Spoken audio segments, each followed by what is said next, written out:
এই বাংলাদেশে নবীর ওয়ারিসদেরকে যারা আজ গালি দিচ্ছে তাদের মুখে জোতা মারো, তালে তালে এই কথা বলছে, কোরআন হাতে নিয়ে বলছে একটারও জন্ম ঠিক না, সব বেয়াম।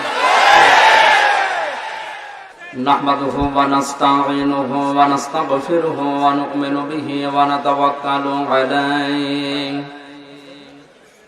ওয়া নাউযু বিল্লাহি মিন শুরুরি আনফুসিনা ওয়া মিন সাইয়্যাতি আ'মালিনা। من يهدي الله فلا مضل له ومن يضلل فلا هادي له ونشهد أن لا إله إلا الله وحده لا شريك له وأشهد أن محمدا عبده ورسوله الذي أرسله بالحق بشيرا ونذيرا وداعيا إلى الله بإذنه وسراجا منيرا فقد قال الله تعالى في كلامه المجيد وبرهانه التوحيد জবান খুলে পড়েন আউযু বিল্লাহি মিনাশ শাইতানির রাজীম বিসমিল্লাহির রহমানির রহিম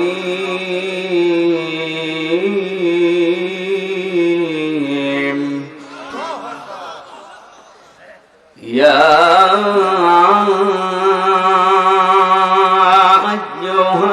الذين آمنوا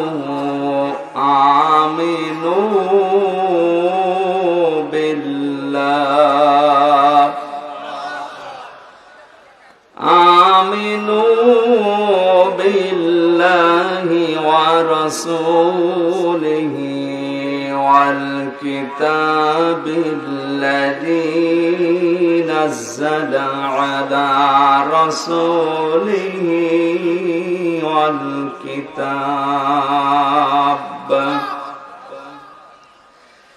والكتاب الذي أنزل من قبل ومن يكفر بالله وملائكته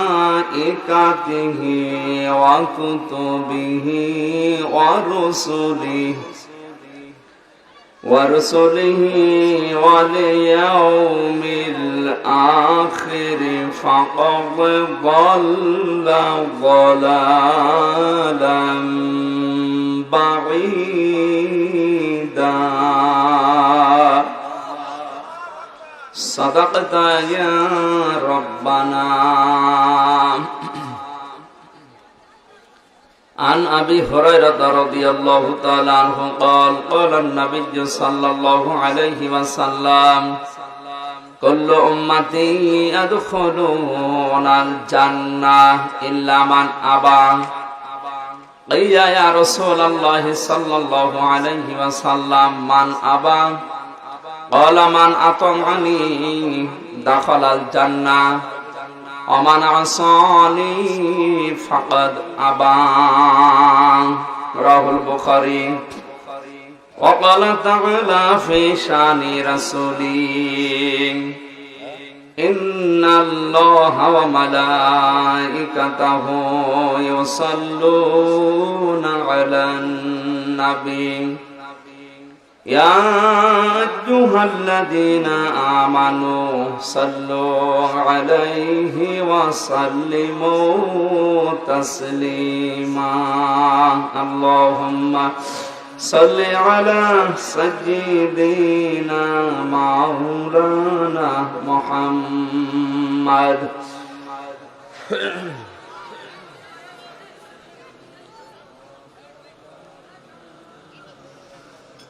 রসুল আমার ভালোবাসা, রসুল আমার আলো আশা, রাসূল আমার প্রেম বিরহের মূল আলোচনা, রাসূল আমার কাজে কর্মের অনুপ্রেরণা। আলহামদুলিল্লাহ। বাংলাদেশের ঐতিহ্যবাহী জেলা ফরিদপুর সদর থানার অন্তর্গত ধলদি বাজার মাদ্রাসা প্রাঙ্গণে ধলদি সহিরউদ্দিন হাফিজিয়া মাদ্রাসা ও এতিম থানার উদ্যোগে মহাবিশ্বের মহাবিশ্বর আমাদের মালিক মনির মহান রব্বুল ইজ্জাত ওয়াল জালালের মুখের পবিত্র বাণী কোরআনে কারীম তাফসীরুল কোরআন মাহফিলের স্বনামধন্য সভাপতি, অত্র এলাকার সর্বজন শ্রদ্ধাভাজন ব্যক্তিত্ব, বিশিষ্ট রাজনীতিবিদ, ৬ নম্বর মাতচর ইউনিয়ন পরিষদের সম্মানিত অভিভাবক চেয়ারম্যান, অত্র মাদ্রাসার সম্মানিত সভাপতি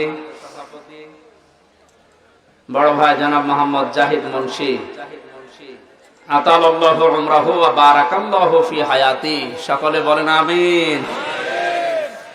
এতক্ষণ যিনি আলোচনা রাখলেন মাওলানা হুসাইন আহমেদ মাহফুজ, মঞ্চে বসা আছেন আপনাদের ফরিদপুর মাগুরা রাজবাড়ী মাদারীপুর গোপালগঞ্জ এরপরে মানিকগঞ্জ ৪-৫টা জেলা থেকে যে সমস্ত সম্মানিত ওলামা ইকরাম এসেছেন, মসজিদের খতিব, ইমাম, মুয়াজ্জিন, খাদেম ভাইরা, রাফা'না লাকা যিকরা, তাদের সম্মান মর্যাদা যেন আল্লাহ আরো বাড়িয়ে দেয়। বিশেষ করে এই ফরিদপুরে আসলে যে মানুষটি কোরআনের জন্য ছুটে আসতেন, বিশিষ্ট ব্যবসায়ী মরহুম মিজানুর রহমান মোরাদ ভাই, আজকে তিনি বেঁচে থাকলে হয়তো এখানে বসতেন আমার পাশে, বেঁচে নেই, কবরে আছে। আল্লাহ যেন কবরের জগৎটা তার জান্নাত বানিয়ে দেন। তার স্ত্রী এবং শোক সন্তুষ্ট যে সমস্ত সন্তান আদিগুলো আছে, আল্লাহ নিজেই যেন তাদের অভিভাবক হয়ে যায়। মঞ্চে বসা যত আলেম বসে আছে, আমি সবার নাম বলে দোয়া করলে ভালো হতো, একবারে দোয়া করলাম, আল্লাহ রাব্বুল আলামিন এদের মর্যাদা সম্মান তুমি আরো বাড়াও। মঞ্চে বসা ওলামা ইকরাম, সামনে বসা মুসলমান ভাইরা, পর্দার আড়ালের সম্মানিতা মা এবং বোনেরা, প্রশাসনের ভাইরা, প্রাণ প্রিয় ফরিদপুরবাসী, আলেমদের মর্যাদা কামনা করেছি প্রায় 3 বার। কয়বার বলেন না কেন? কেন এত 3 বার বললাম? এক কথা, কারণ আলেম এখন বাংলাদেশে খুঁজে পাওয়া বড় দুষ্কার। আপনি যা দেখছেন, বিশাল বিশাল জুব্বা গায়ে দিয়ে, পাগড়ি মাথায় দিয়ে, মনে হচ্ছে যে পালিয়ে এসেছে, অথচ এটা আলেম না, ও জালেম। ফামান আযলামু মিম্মান ইফতারা আলাল্লাহি কাযিবান লিয়ুদিল্লান নাস বিগাইরি ইলম।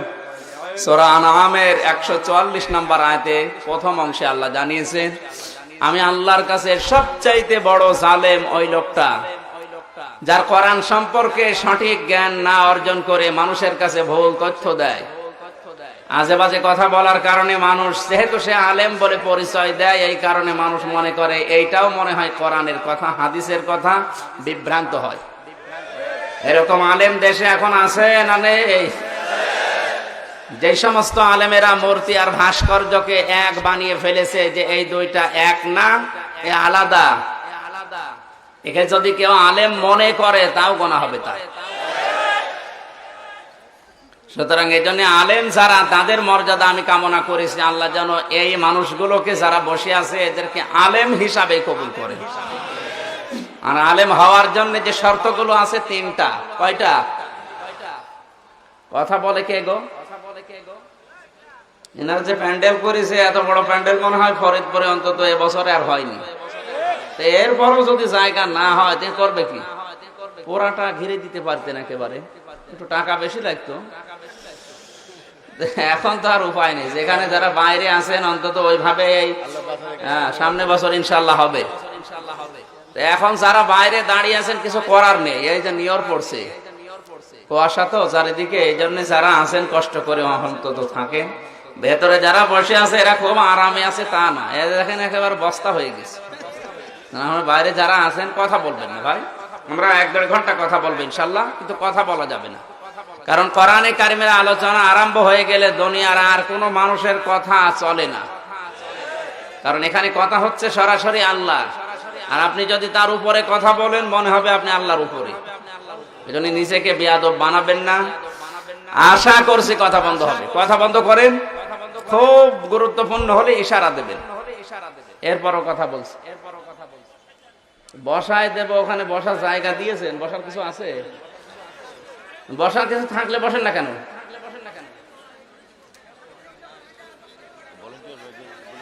ভলেন্টিয়ার কয়জন? 5-6 জন। এখানে বসে বসে ভলেন্টিয়ার, ওই যে ওই মানুষগুলো কন্ট্রোল করে যান।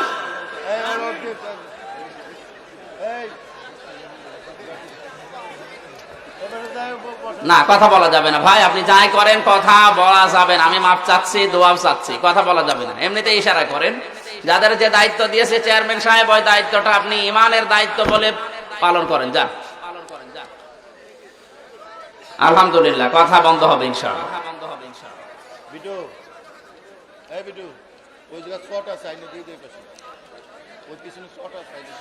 চট যদি থাকে পেছনে আপনি একটু পাঠিয়ে দেন, কিছু মানুষকে দিয়ে বসতে দেন, এদেরকে বসতে দেন। অন্তত এরা মেহমান, তো বিভিন্ন জেলা থেকে এসেছে, জায়গা দিতে না পারলেও একটু বসতে দেন। ওরাটা ঘিরে দিলে আরো একটু ভালো হতো। আর এত মানুষ হয় কেন? এই সমস্যা তো এই জায়গায়, ঝামেলা তো এই জায়গায়। অনেকে গরু জবাই করেও মানুষ পায় না।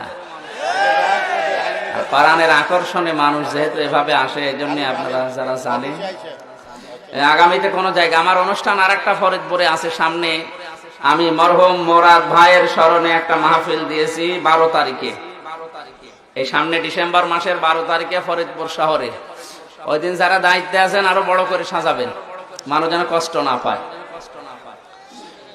ঠিক আছে, আলহামদুলিল্লাহ। আমরা ইবাদতের নিয়তে যারা এখানে এসেছি, খুশি হয়ে বলেন তো আলহামদুলিল্লাহ। আমরা খুশি নাকি? ইবাদতের কথা পড়া কোরআনে আল্লাহ যেখানে দিয়েছেন সেখানে শুধু মানুষের নাম দেয়নি, সেখানে মানুষ এবং জিনের নাম দিয়েছে। আল্লাহ পাক বলেন, ওমা খালাকতুল জিন্না ওয়াল ইনসা ইল্লা লিয়াবুদুন। আমি মানুষ আর জিন বানিয়েছি আমার ইবাদতের জন্য। কিসের? এজন্য ইবাদত কথা বললে আল্লাহ মানুষের নাম আর জিনের নাম বলেছেন। কিন্তু যেখানে ক্ষতির কথা, লোকসানের কথা, ওই জায়গায় আমার আল্লাহর মানুষ জিনের নাম বলেননি। ওয়ালা আসরি ইন্নাল ইনসানা লাফি খুস। সময়ের কসম, যুগের কসম, আসরের নামাজের কসম, মানুষের হায়াতের কসম, অবশ্যই পৃথিবীর মানুষেরা সব ক্ষতির ভেতরে। এখানে জিনের নাম আছে। কার নাম?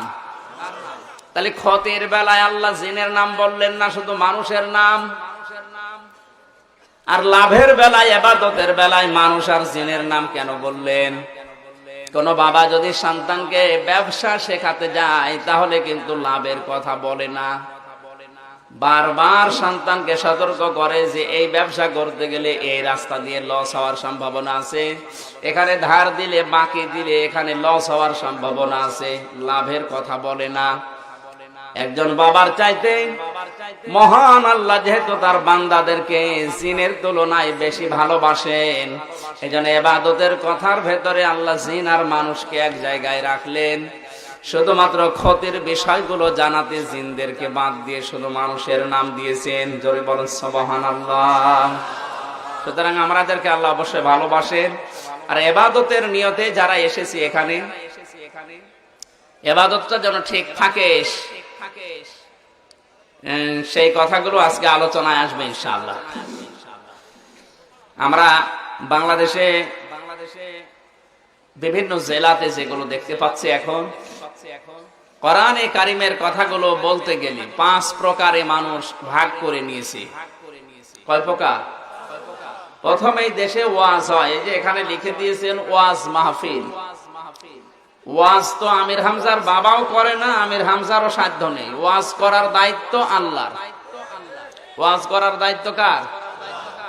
ইয়াইযুকুম বিহি, অথবা ইয়াইজুকুম, কোরআনে দুই জায়গায় আছে। আল্লাহ পাক বলেন ওয়াজ করি আমি আল্লাহ নিজে। কে করেন? আল্লাহ নিজে ওয়াজ করেন। আর রাসূলুল্লাহকে আল্লাহ ওয়াজ করার জন্য দুনিয়ায় পাঠিয়েছেন তা না, বিশ্ব নবীকে আল্লাহ পাঠিয়েছেন হে নবী আপনি তাফসীর করবেন। তাহলে ওয়াজের দায়িত্ব বুঝলাম আল্লাহর, আর তাফসীর করার দায়িত্ব রাসূলুল্লাহর। কথা বলেন না কেন? রাসূলুল্লাহ যে তাফসীর করবেন এ দায়িত্ব পেলেন কোথা থেকে? ওয়ানজালনা ইলাইকা যিকরা লিতুবাজ্জিনা লিন-নাসি মা নুযিলা ইলাইহিম ওয়া লাআল্লাহুম ইয়াতাফাক্কারুন। সূরা নাহলের 44 নম্বর আয়াতের শেষের দিকে আছে আল্লাহ পাক বলেন হে নবী আপনার প্রতি এই জিকির এই কোরআন আমি অবতীর্ণ করলাম কেন জানেন? লিতুবাজ্জিনা লিন-নাস, আপনি মানুষের সামনে যখন এটা পরিবেশন করবেন উপস্থাপন করবেন তখন স্পষ্ট দলিল আর প্রমাণ দিয়ে কথা বলবেন। এখানে লিন-নাস দিয়ে আল্লাহ জানিয়েছেন মানুষ বলতে যারা জীবিত তাদেরকে লাম ব্যবহার করা হয়।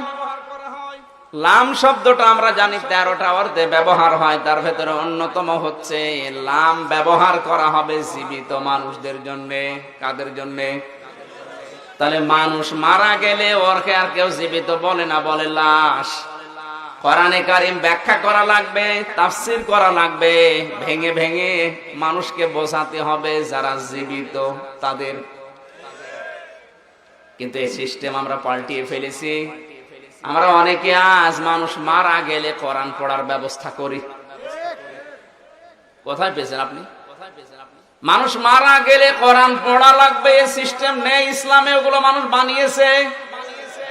আল্লাহ পাক বলেন লিতুবাজ্জিনা লিন-নাস, আপনি যখন দলিল প্রমাণ দিয়ে স্পষ্ট কথা বলবেন তখন যেন আপনার সামনে মানুষ থাকে। কোন মানুষ? জীবিত। বলেন না কেন? আমরা কি মরা না জীবিত?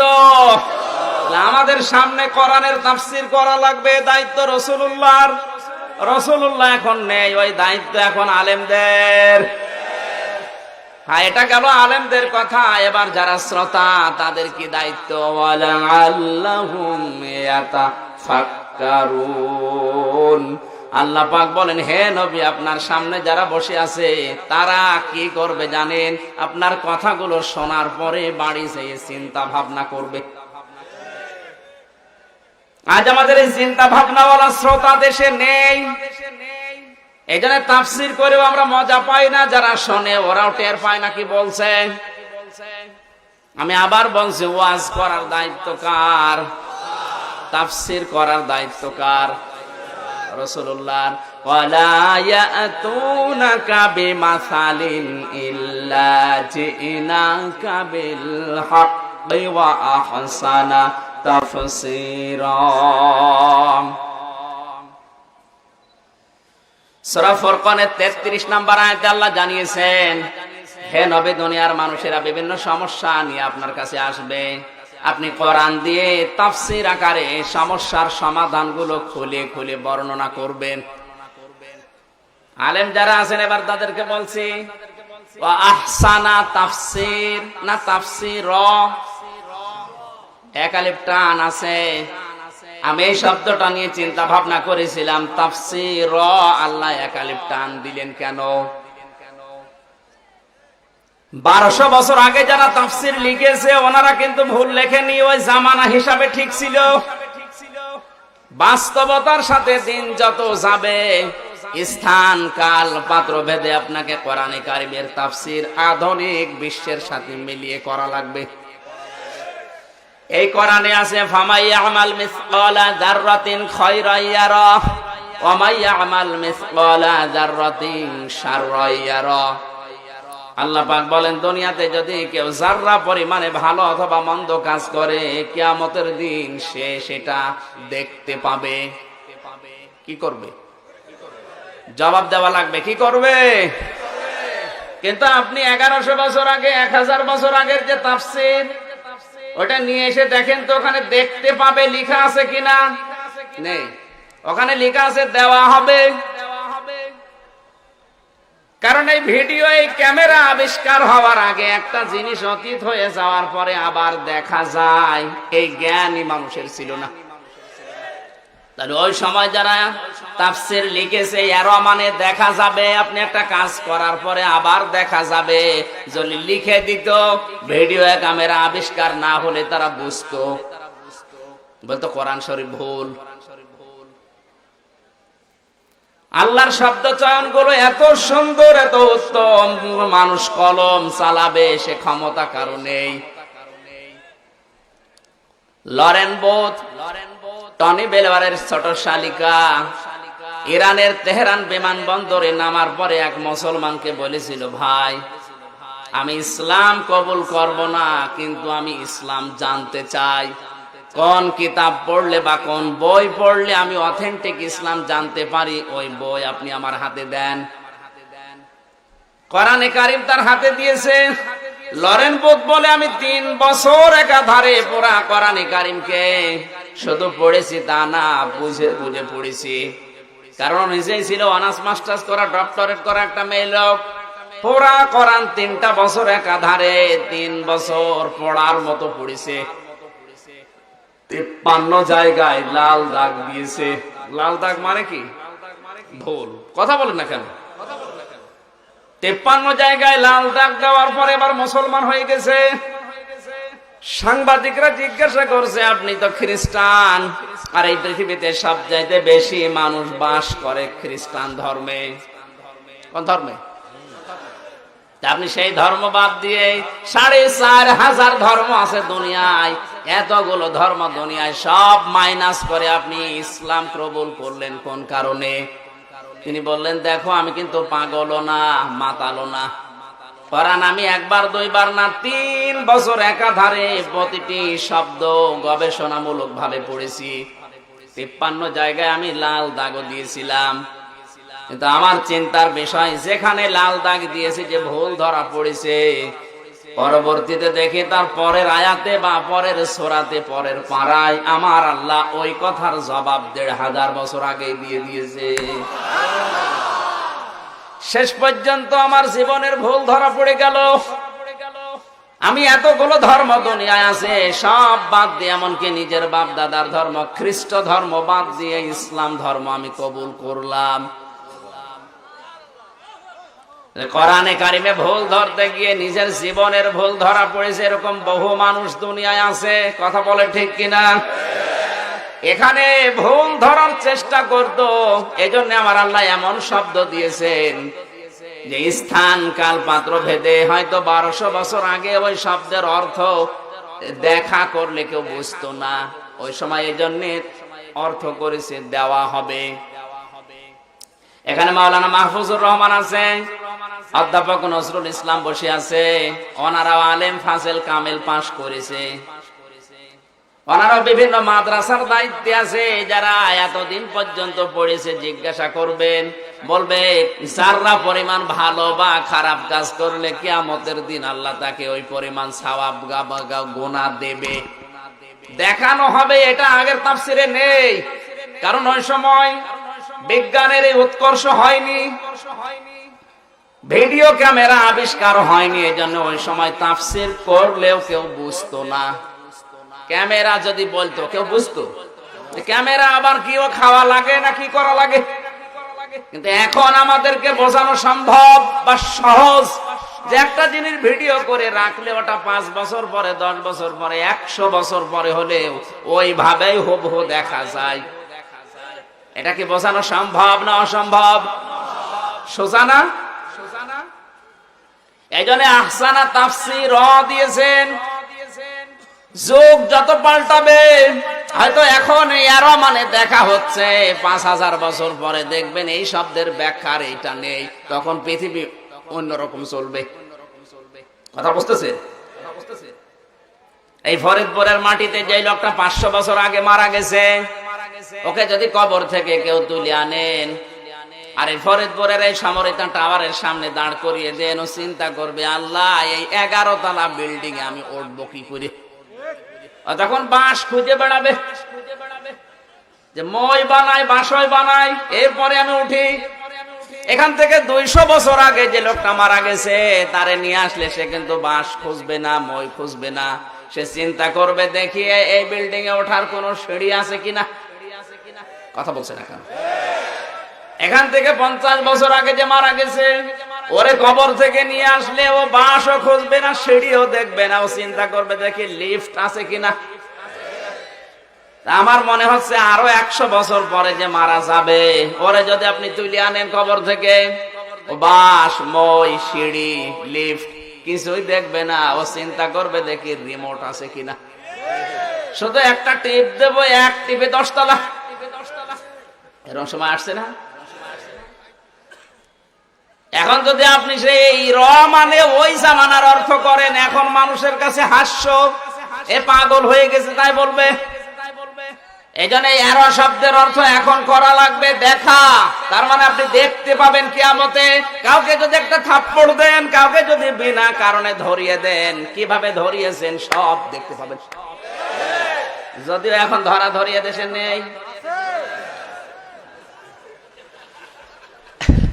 তার মানে আপনি সরাসরি চোখ দিয়ে এইভাবে দেখবেন, এই যে আমি এই রাতের বেলা পুলিশের কাছে গিয়ে বিনা কারণে এই লোকটাকে ধরিয়ে দিয়েছি, আবার নিজে থানায় গিয়ে 1 লক্ষ টাকা দিয়ে ছাড়িয়েছি। ধরে বলেন সুবহানাল্লাহ। এটা কিয়ামতের দিন আপনি কি করবেন? তো এই অপরাধ এখন দেশে আছে না নেই? কোরআন যদি বিশ্বাস করে থাকেন এখনই থেমে যান। কারা কারা থেমে যাবে হাত তোলেন তো। আরে আন্দাজে হাত তুলিস না, কিছু টের পাচ্ছ কি বলছি? না, কিছুই টের পাচ্ছ না। টের পেলে হাত তুলতে না। আলহামদুলিল্লাহ, আপনারা শিক্ষিত মানুষ, জ্ঞানী মানুষ, বুঝেছেন। আপনার এই বোঝাটা যেন বাস্তবে আপনি নিয়ে যেতে পারেন। আমি কেন বারবার এই কথাগুলো রিপিট করছি? বিশ্বনবী মুহাম্মদুর রাসূলুল্লাহ সাল্লাল্লাহু আলাইহি সাল্লাম কোরআন যারা শোনে তাদেরকে আগে জানিয়েছেন, ইন্না ফি যালিকা লাযিকরা লিমান কানা লাহু কলবুন আও আলকাস সামআ ওয়া হুয়া শাহীদ।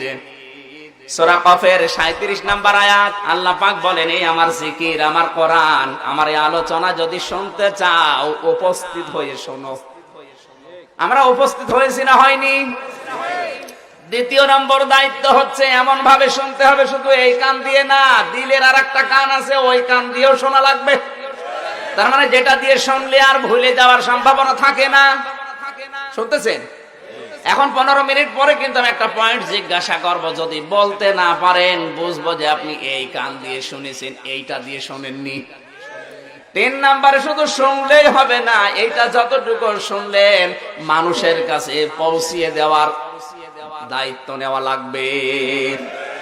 এই জন্য নবীজি বিদায় হজের ভাষণে বলেছিলেন, আমার উম্মতেরা, এখানে 1,14,000 সাহাবী আমার সামনে আছে, আমি এই 27 মিনিট বক্তব্য দিলাম। আমার এই কথাগুলো তোমাদের দায়িত্ব দিয়েছি, যারা এখানে আসে না, অনুপস্থিত আছে, তাদের কাছে পৌঁছিয়ে দাও। তাদের কাছে হয়তো খাতা কলম নেই, কম্পিউটার নেই, ফেসবুক নেই যে এখনই দিয়ে দেবে। শেয়ার করার মতো, লাইক দেওয়ার মতো, কমেন্ট করার মতো এখানে কিছু নেই। কিন্তু এটা যদি পৌঁছিয়ে দিতে পারো, যাদের কাছে এটা পৌঁছাবে তাদের কাছে কম্পিউটার থাকবে, ফেসবুক থাকবে, ইন্টারনেট থাকবে। কথা বলছে না কেন? তারা তোমাদের চাইতেও বেশি সংরক্ষণ করতে পারবে। এখানে আমি কথা বলছি, মনে করেন 50,000 মানুষের সামনে। এই 5 জেলা মিলে কি খালি 50,000 মানুষ? বলেন বলেন। এটা ইন্টারনেটে দিবেন, আপনার মোবাইলে তুলবেন, বাড়িতে নিয়ে আপনার বউকে, মেয়েকে, আপনার চাচাকে শোনাবেন। তারা আপনার চাইতে বেশি আমল করার জন্য চেষ্টা চালাবে। এখানে সবাই হয়তো কাজের জন্য আসতে পারে নাই, বিভিন্ন দায়িত্বে আছে, আসাও সম্ভব না। কিন্তু এই কথাগুলো যদি তার কাছে পৌঁছিয়ে দেন, আপনি যতটুকু আমল করছেন তার চাইতে বেশি আমল করতে পারবে যারা আরো বিভিন্ন কাজে আছে। আপনাদের এই পাশে বাড়ি ডাক্তার শাহিন জদ্দার, উনি ওটিতে আছে, কাজ করছে, আসতে পারে নাই, সরকারের দায়িত্বে আছে। মানবতার সেবায় আছে, আসতে পারে না। আপনি যদি এই কথাগুলো ফেসবুকে, ইন্টারনেটে, ইউটিউবে, টিউবমেটে দিয়ে ওনার কাছে পৌঁছিয়ে দেন, আপনি যতটুকু আমল করছেন তার চাইতে বেশি উনি আমল করতে পারবে। এই জন্য কোরআনে কারীম শুনতে হলে 1 নাম্বার আমরা উপস্থিত হয়েছি, 2 নাম্বারে দিলের কান লাগিয়ে শুনছি। এ পর্যন্তই যেন শেষ না হয়ে যায়। যতটুকু শুনবেন এটা অপরের কাছে পৌঁছিয়ে দেওয়ার দায়িত্ব নেওয়া লাগবে। এই দায়িত্ব কারা নেবেন দেখি তো? লিল্লাহি তাকবীর। আলহামদুলিল্লাহ ভাই, আজকের মাহফিল সাকসেস হবে ইনশাআল্লাহ। তাহলে তাফসীর করার দায়িত্ব রাসূলুল্লাহর। কার? সবাই বলেন কার? 3 নম্বরে এই দেশে হয় তাবদীল। কি হয়? তাবদীল কি? আলেম যারা আছে তাদেরকে বলছি, তাবদীল শব্দের শাব্দিক অর্থ বদল করা। অনেকেই বলে আমাদের ফরিদপুরে কত ওরস মোবারক হয়, ওরস শরীফ হয়, নওরোজ শরীফ হয়, গোসল শরীফ হয়, সেখানে তো কোনো বাধা নেই, আরো মানুষ যায় আনন্দে। আপনি আসলে এত বাধা কোন কারণে? আল্লাহর কসম, যেখানে কোরআনের তাফসীরের পরিবর্তে তাবদীল হবে সেখানে বাধা দূরের কথা আরো বাতিলরা সাহায্য করবে। আমি চট্টগ্রামে গিয়েছিলাম, এক ময়দানে ওয়াজ হচ্ছে, কুল হুয়াল্লাহু আহাদ। হে নবী, আপনি বলেন আল্লাহ এক। এই নবী কোন নবী? এ নবী ফাতেমার বাবা। এ ফাতেমা কোন ফাতেমা? হোসাইনের মা। তাই বলি এই হোসাইন না, আরেকটা হোসাইন আছে না? এই হোসাইন কোন হোসাইন? যেটা কারবালার প্রান্তরে শহীদ হয়েছিল। এবার আপনাদেরকে আমি হোসাইনের জীবনী শোনাবো মাত্র 2.5 ঘন্টা। আয়াত পড়েছে কি? আর তাফসীর হচ্ছে কারবালা। এইরকম বদল করলে কিয়ামত পর্যন্ত যারা শ্রোতা আছে ওরা কি বুঝবে? ওরা বলবে না ওয়াজ হচ্ছে, অথচ আয়াতের সাথে ওয়াজের মিল আছে। এক কথা বলেন। আজ বাংলাদেশে যাদের ওয়াজ মাহফিলে, তাফসীর মাহফিলে বাধা হয় না, তারা এইটা করে। আয়াত কিন্তু পড়ছে ঠিক, কুল হুয়াল্লাহু আহাদ অর্থটা বলার পরে চলে গেছে কারবালায়। এখন যদি কুল হুয়াল্লাহু আহাদের ব্যাখ্যা করো, নিজে ধরা খাবে। কারণ এর ভেতরে যে কি আছে ও তো জানে না, শুধু অর্থ বলে চলে গেছে। হাঁকা বাঁকা করতে করতে এখান থেকে একবারে চলে গেছে সে রাজবাড়ি। এর মাঝখানে যে কত স্টপেজ আছে একটাও বলে না। আপনি একটু মিলান তো, কুল হুয়াল্লাহু আহাদ এর ভেতরে হুসাইন আছে কোন জায়গা থেকে কোন জায়গায় নিয়ে গেছে? হে নবী, আপনি বলেন আল্লাহ এক, এখান থেকে টান দিয়ে নিয়ে গেছে। এই নবী কোন নবী? এ নবী ফাতেমার বাবা। এ ফাতেমা কোন ফাতেমা? এ হোসাইনের মা। এ হোসাইন কে? যিনি কারবালায় প্রান্তরে শহীদ হয়েছিলেন। এবার আপনাদের কারবালার প্রান্তরের হোসাইনের জীবনী শোনাবো 2.5 ঘন্টা। মানুষ তো শুনছে আর পাগল। ওয়াজ হচ্ছে, একে ওয়াজ হচ্ছে না তাবদীল হচ্ছে? সব বদল করে ফেলিস। এই জন্য তো কেউ বসেও না, বাধাও দেয় না। আর আমি যে আয়াত পড়েছি আপনি দেখে 1 ঘন্টা থাকতে পারেন কিনা? যদি থাকতে পারেন আলহামদুলিল্লাহ, কিছু নিয়ে যেতে পারবেন। এর ভেতর অনেক তথ্য আছে, থাকবেন তো? 4 নম্বরে আমরা যেটা দেখছি, আমাদের এই এলাকার চাইতে বিশেষ করে চট্টগ্রাম, সিলেট এই 2 বিভাগে এটা বেশি হয়। তার নাম হচ্ছে আওয়াজ। কি আওয়াজ? কেমন করে হয়? কানে হাত দিয়ে টান দেয়। একদিন নবী মোস্তফায় রাস্তা দিয়ে হেঁটে যায়, হরিণ একটা বান্দা ছিল গাছেরই তলায়। অথচ এটা কোরআনে নেই, হাদিসে নেই, ইসলামের ইতিহাসে নেই। ওই ভণ্ডরা সব বানিয়েছে। আচার দোকানে বসে বসে গ্রাম্য মানুষরা শোনে আর বসে, দেখো কেন হরিণ বাঁধতে রাখলো, কেন ছেড়ে দিল না, অথচ কিচ্ছু হয়নি। ওই রকম কথা বল না কেন? একই ওয়াজ না আওয়াজ? আওয়াজ হয়। 5 নম্বরে হয় ওয়াশ। ওয়াশ কি?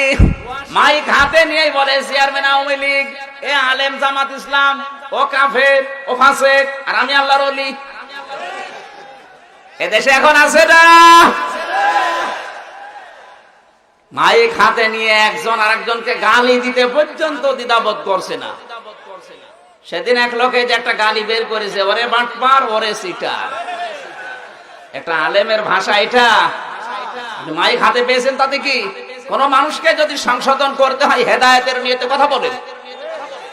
আমি মাওলানা হাফিজুর রহমান সিদ্দিকী ভাইয়ের একটা ভুল ধরেছিলাম তাওবায়ে নাসুহা নিয়ে, সংশোধন করার নিয়তে। কারণ তাওবায়ে নাসুহা বলতে উনি বুঝিয়েছে জনগণকে যে নাসুহা নামে একটা লোক ছিল, সেই লোকটার মতো তাওবা করো। অথচ এটা কোনো তাফসিরে নেই, ওটা বানানো।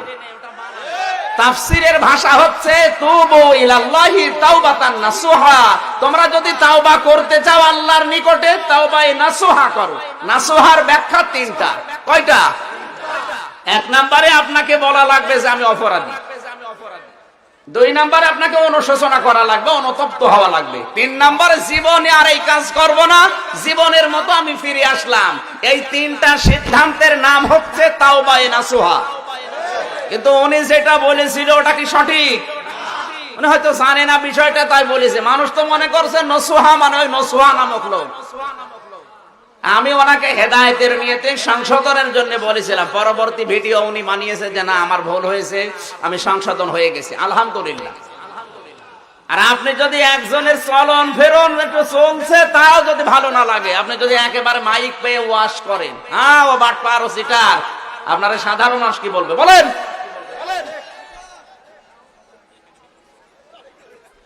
না, আমি হাসির খোরাকি দেই, চিন্তার খোরাকি দিয়েছি। পাঁচটা বিষয় এই দেশে এখন হচ্ছে না, এখানে তাবদীল হবে না ইনশাআল্লাহ। যে আয়াত পড়েছে আয়াতের উপরে থাকবো। দুই নম্বরে এখানে আওয়াজও হবে না। হরিণ বান্দা ছিল গাছের তলায়, ওগুলো বাদ। ও সাপের কাহিনী মাছের কাহিনী এখানে চলবে না। তিন নম্বরে এখানে ওয়াজও করা হবে না কাউকে। আর এক নাম্বার যেটা ওয়াজ, এটা তো আমার আল্লাহ নিজে করেন, ওইটা আমাদের সাধ্য নেই। আমরা দুই নাম্বারটা পারবো, তাফসীর, যেটা রাসূলুল্লাহ করতেন। নবীজি নেই, আল উলামা ওয়ারাসাতুল আম্বিয়া, আলেমরা নবীর ওয়ারিস। ওই দায়িত্ব এখন অন্তত ছোট হোক বড় হোক আমি একটু পেয়েছি। এই কথা বলেন না কেন? যতটুকু পেয়েছি আমার মন থেকে, ঈমান থেকে আমি পালন করার চেষ্টা চালাবো ইনশাআল্লাহ। আল্লাহ যেন তৌফিক দেন, জোরে বলেন আমিন। রাসূলুল্লাহর উপরে দরুদ আর সালাম পাঠ করছি। এই যে রবিউল আউয়াল কিন্তু চলে গেল, চলে যায়নি? আমরা কিছুই নিতে পারিনি, শুধু ইয়া নবী সালাম আলাইকা পড়ে শেষ করে জিলাপি খিচুড়ি খেয়ে দেখালাম যে এই যে মহব্বত। এটার জন্য রবিউল আউয়াল এসেছিল না, আপনাকে 27টা শিক্ষা দিতে রবিউল আউয়াল এসেছিল। রবিউল আউয়াল এই মাসটার জন্ম কি 1500 বছর আগে? কথা বলেন না কেন? 2000 বছর আগে? কত? না না, কে বললো 1450 বছর? ফজলু মাওলানা নেই?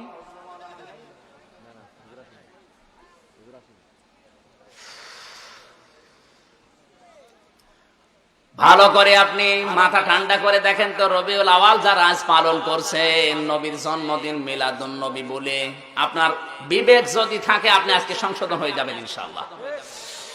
ইন্না ইদ্দাতাশ শুহুরি ইনদাল্লাহি 12 শাহরান ফি কিতাবিল্লাহ ইয়াউমা খালাকাস সামাওয়াতি ওয়াল আরদা মিনহা আরবাআতুন হুরুম ইলা আখিরি আয়াত। এটা সূরা তাওবার 36 নাম্বার আয়াত, 10 নাম্বার পারা, 11 নাম্বার পৃষ্ঠা, 9 নাম্বার লাইনে আছে। আল্লাহ পাক বলেন, আসমান আর জমিন যেদিন আমি তৈরি করি ওই দিন আমার কিতাবে 12টা মাসের নাম আমি আল্লাহ নিজে লিখে দিয়েছি। এই 12টা মাসের ভেতরে রবিউল আউয়াল আছে না নেই? তাহলে এই মাসের বয়স কি 1500 বছর? কত? যেদিন আল্লাহ আসমান জমিন তৈরি করেন ওই দিন তার কিতাব, কিতাব মানে কোরআন শরীফ, কিতাব মানে, তার মানে বোঝা যাচ্ছে আসমান জমিন তৈরি হওয়ার আগে আল্লাহ কোরআন বানিয়েছে। সুবহানাল্লাহ বলতে পারেন নাই? আপনি টের পাচ্ছেন নাকি শুনতেছেন? আসমান জমিন তৈরি করার আগে আল্লাহ কোরআন বানিয়েছে। ওই সময় তার কিতাবে 12টা মাসের নাম তিনি নিজে লিখেছেন, তার ভেতরে রবিউল আউয়াল একটা। অথচ আপনি রবিউল আউয়ালে মিলাদুন নবী পালন করছেন কয়দিন আগ থেকে? নাই 1500 বছর আগে। এক কথা বলেন না কেন? এবার আসেন মিলাদুন নবী। মিলাদ শব্দের শাব্দিক অর্থ হচ্ছে জন্ম। মিলাদ মানে জন্ম হতে কয়দিন লাগে?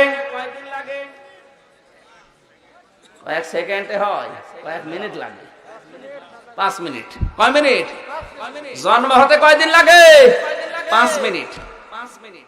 এই 5 মিনিট পালন করার জন্য প্রতি বছরে বছরে একদিন করে সরকারি ছুটি দেওয়া হয়। আরো বাংলাদেশ আর ভারতে যা করা হয় এটা তো বলার অপেক্ষা রাখে না, কি মহাব্বত রসুলের উপরে। অথচ জন্ম হতে সময় লেগেছিল কয় মিনিট? একদিনও না, মাত্র 5 মিনিট। এই 5 মিনিটের জন্য এত কিছু যদি করা লাগে, রাসূলুল্লাহর সিরাত বা আদর্শ এটা কিন্তু 5 মিনিট না, এটা 63 বছর। 5 মিনিটের জন্য এত কিছু যখন করেন, 63 বছরের জন্য কি করা লাগবে এবার আপনার বিবেককে বলেন। আপনি কি করেছেন ওই 63 বছরের জন্য বলেন? তার 63 বছরের ভেতরে যা ছিল একটাও আপনার জীবনে পাওয়া যায় না। কারণ বিশ্ব নবীর 63 বছরের ভেতরে ছিল যে জীবনে তিনি এই 63 বছরে মিথ্যা কথা বলেননি। আপনার জীবনে পাওয়া যায়? কথা বলেন না কেন? তা কিসের মিলাদ পালন করছেন আপনি? মিলাদ যদি কেউ পালন করতে চায়, রসুলের জন্মের দিকে আপনি তাকাবেন। বিশ্ব নবী জন্ম নেওয়ার পরেই কিছুদিনের ভেতরে হযরতে হালিমা বলেন, আমি আসলাম তায়েফ থেকে, এসে দেখি ধনির দোলাল দোলালিরা যারা সব নিয়ে চলে গেছে, এতিম মোহাম্মদ পড়ে আছে। আমি তুলে নিলাম, ডান স্তন তাকে দিলাম, তিনি পান করলেন। বাম স্তন তাকে দিলাম, তিনি মুখ বের করে নিলেন। একবার, দুইবার, তিনবার তাকে আমি বাম স্তন দিয়েছি, কিন্তু একবারও মোহাম্মদ দুধ মুখে নেয়নি, 3 বার স্তন বের করে দিয়েছে। চোখের ইশারা দিয়ে যেন আমাকে বোঝাতে চায়, মা হালিমা জোর করেন কেন? ডান স্তন এটা আমার অধিকার ছিল, আমি পান করেছি। বাম স্তন এটা আমার অধিকার না, এটা আমার দুধ ভাই আব্দুল্লাহর অধিকার। দুনিয়ায় আমি এই রবিউল আউয়াল মাসে এসে ভাইয়ের হক নষ্ট করব বলে না, আমি এসেছি ভাইয়ের হক ফিরিয়ে দেওয়ার জন্য। ফরিদপুরবাসী যেই নবী এই রবিউল আউয়ালে দুনিয়ায় এসে ভাইয়ের হক নষ্ট করে না, মায়ের কোলে বসে আরো ফিরিয়ে দেয়। আর আপনি আপনার ভাইয়ের হক যত বড় হবেন তত জম হবেন, হক মারার জম। এই ভাই বলতে শুধুমাত্র মায়ের পেটের আপন ভাই। নবীজির কি ওইটা আপন ভাই ছিল? বলেন না কেন? ওটা দুধ ভাই ছিল। আল্লাহর নবী জানিয়েছেন, আল মুসলিম আখুল মুসলিম, পৃথিবীর প্রতিটি মুসলমান ভাই ভাই। তাহলে এখান থেকে কুষ্টিয়ায় যিনি আছে উনি যদি মুসলমান হয়, ওইটা আপনার ভাই। এই ভাইয়ের প্রতি আপনার দায়িত্ব আছে কমপক্ষে 6টা। কথা বলেন না কেন? 1 নম্বরে তাকে দেখলেই সালাম দেওয়া লাগবে। এই দায়িত্ব এখন কিন্তু আপনি পালন করেন না। এখন দেখেন যে সালাম দেব, টুপি কয় কলি দেখি। আল্লাহর কসম, এই ভাইয়ের হক নষ্ট করার কারণে আপনি ধরা খাবেন। বলেন, আপনি রবিউল আউয়াল পালন করছেন। কিসের রবিউল আউয়াল? এইটার নাম রবিউল আউয়াল। নবীজি মায়ের কোলে বসে ভাইয়ের হক নষ্ট করেননি, আর আপনি বড় হচ্ছেন ভাইয়ের হক মারার জম হচ্ছে। এক মুসলমান আর এক মুসলমানের যদি ভাই হয়, ভাইয়ের প্রতি ভাইয়ের দ্বিতীয় হক কি? সে যদি আপনার অসুস্থ হয়, তাকে দেখতে যাওয়া লাগবে সমর্থ থাকলে। কথা বলে না কেন? 3 নম্বরে ও যদি আপনাকে দাওয়াত দেয়, তাহলে তার দাওয়াত আপনাকে গ্রহণ করা লাগবে। এই দাওয়াত আবার 2 প্রকার। কয় প্রকার? 1 নম্বরে দাওয়াত হচ্ছে দ্বীনের দাওয়াত, 2 নম্বরে দাওয়াত হচ্ছে খাওয়ার দাওয়াত। দ্বীনের দাওয়াত আজ বাংলাদেশে দিতে গেলে এক মুসলমান আর এক মুসলমানের কাছে মানতে তো চাই না, আগে দেখে যে আমার দলীয় কিনা। ওমান আযলামু মিম্মান ইফতারা আলাল্লাহিল কাযিবা ওয়া হুয়া ইউদআ ইলাল ইসলাম আল্লাহু লা ইয়াহদিল কওমাজ জালিমিন। জোরে বলেন আল্লাহু আকবার। সূরা সফের ভেতরে আল্লাহ বলেন, ওই লোকটা বড় জালেম, যাকে ইসলামের দিকে ডাক দেওয়া হয়, দাওয়াত দেওয়া হয়, অথচ ওই লোকটা আল্লাহর ইসলামের দিকে না এসে আরো ঘাড় ঘোরায়, মিথ্যা প্রতিপন্ন করে ওই লোকটাকে। জোরে বলেন নাউজুবিল্লাহ। এ ধরনের জালেমদেরকে আমার আল্লাহ পথ দেখায় না, হেদায়েত দেয় না। আজ মুসলিম হিসাবে আল্লাহর কসম এই দায়িত্ব পালন করার জন্য অনেককে দাওয়াত দেয় সঠিক দিকে, কিন্তু মানুষ তো দাওয়াত গ্রহণ করেই না, আরো আমারে আসতেও দিতে চায় না। আপনি আল্লাহর কাছে কি জালেম, কি আমান আযলাম ইসমে তাফসীল, বড় জালেম আপনি। আপনাকে তো আমি ডাক দিয়েছি আমার দাদার আদর্শের দিকে না, কারণ আমার দাদার আদর্শ আওয়ামী লীগের আদর্শ, আমার বাবার আদর্শের দিকে ডাক দেয়নি, আমার শ্বশুরের আদর্শের দিকে না, আপনাকে ডাক দিয়েছিলাম আমি আল্লাহর দিকে। আপনি ওইটা না মেনে আরো ঘাড় ঘোরালেন, উল্টা পাল্টা ধারণা করলেন। কোন কারণে এগুলো করেছেন? এজন্য কিয়ামতে আপনি জালেম হয়ে উঠবেন। দ্বিতীয় নম্বর, কেউ যদি কাউকে খাবারের দাওয়াত দেয়, ওই দাওয়াত গ্রহণ করা লাগবে, সে যত গরিব মানুষ হোক। এইটা আজ হচ্ছে না, এটা হচ্ছে সব দলীয় দেখে দেখে, যেমন দল করে কিনা। এরপরে আল্লাহর নবী বলেন, ও যদি মারা যায় তাহলে সামর্থ্য যদি থাকে তোমার, সেখানে দাফন কাফনে হাজির হও, তার জন্য দোয়া করো, সব সময় তার মঙ্গল কামনা করো। এই অধিকার তোমার প্রতি তার আছে। আপনি নিজের কাছে প্রশ্ন করে বলেন, বিশ্বনবী এই রবিউল আউয়ালে মায়ের কোলে বসে ভাইয়ের প্রতি যে দায়িত্ব দেখালেন, আপনার একটাও পালন হচ্ছে না? রবিউল আউয়াল পালন হচ্ছে না আমাদের দেশে। আমরা যদি পালন করতে চাই বিশ্বনবীর এই আদর্শগুলো জীবনের সব জায়গায় সেট যদি করতে পারতাম, এটা রবিউল আউয়াল, মিলাদুন নবী, সিরাতুন নবী, এইগুলো পালন করা আমাদের সার্থক হতো। আল্লাহ তুমি তাওফিক দাও, জোরে বলেন আমিন। আমার আজকের তেলাওয়াতকৃত আয়াত সূরা আন-নিসা, কোন সূরা? সবাই বলে টুকরা। আমাকে আল্লাহ যতটুকু কোরআনের জ্ঞান দিয়েছে, আমার মনে হয় এই আয়াতে আল্লাহ যত কথা দিয়েছেন কিয়ামত পর্যন্ত আলোচনা করলেও ইনশাআল্লাহ শেষ হবে না। আমরা দেখি কত দূর যাওয়া যায়। থাকবেন তো ঘন্টাখানেক? জবান খুলে কোরআনের সোনালী আয়াত একবার পড়েন। আউযু বিল্লাহি মিনাশ শাইতানির রাজিম, বিসমিল্লাহির রহমানির রহিম।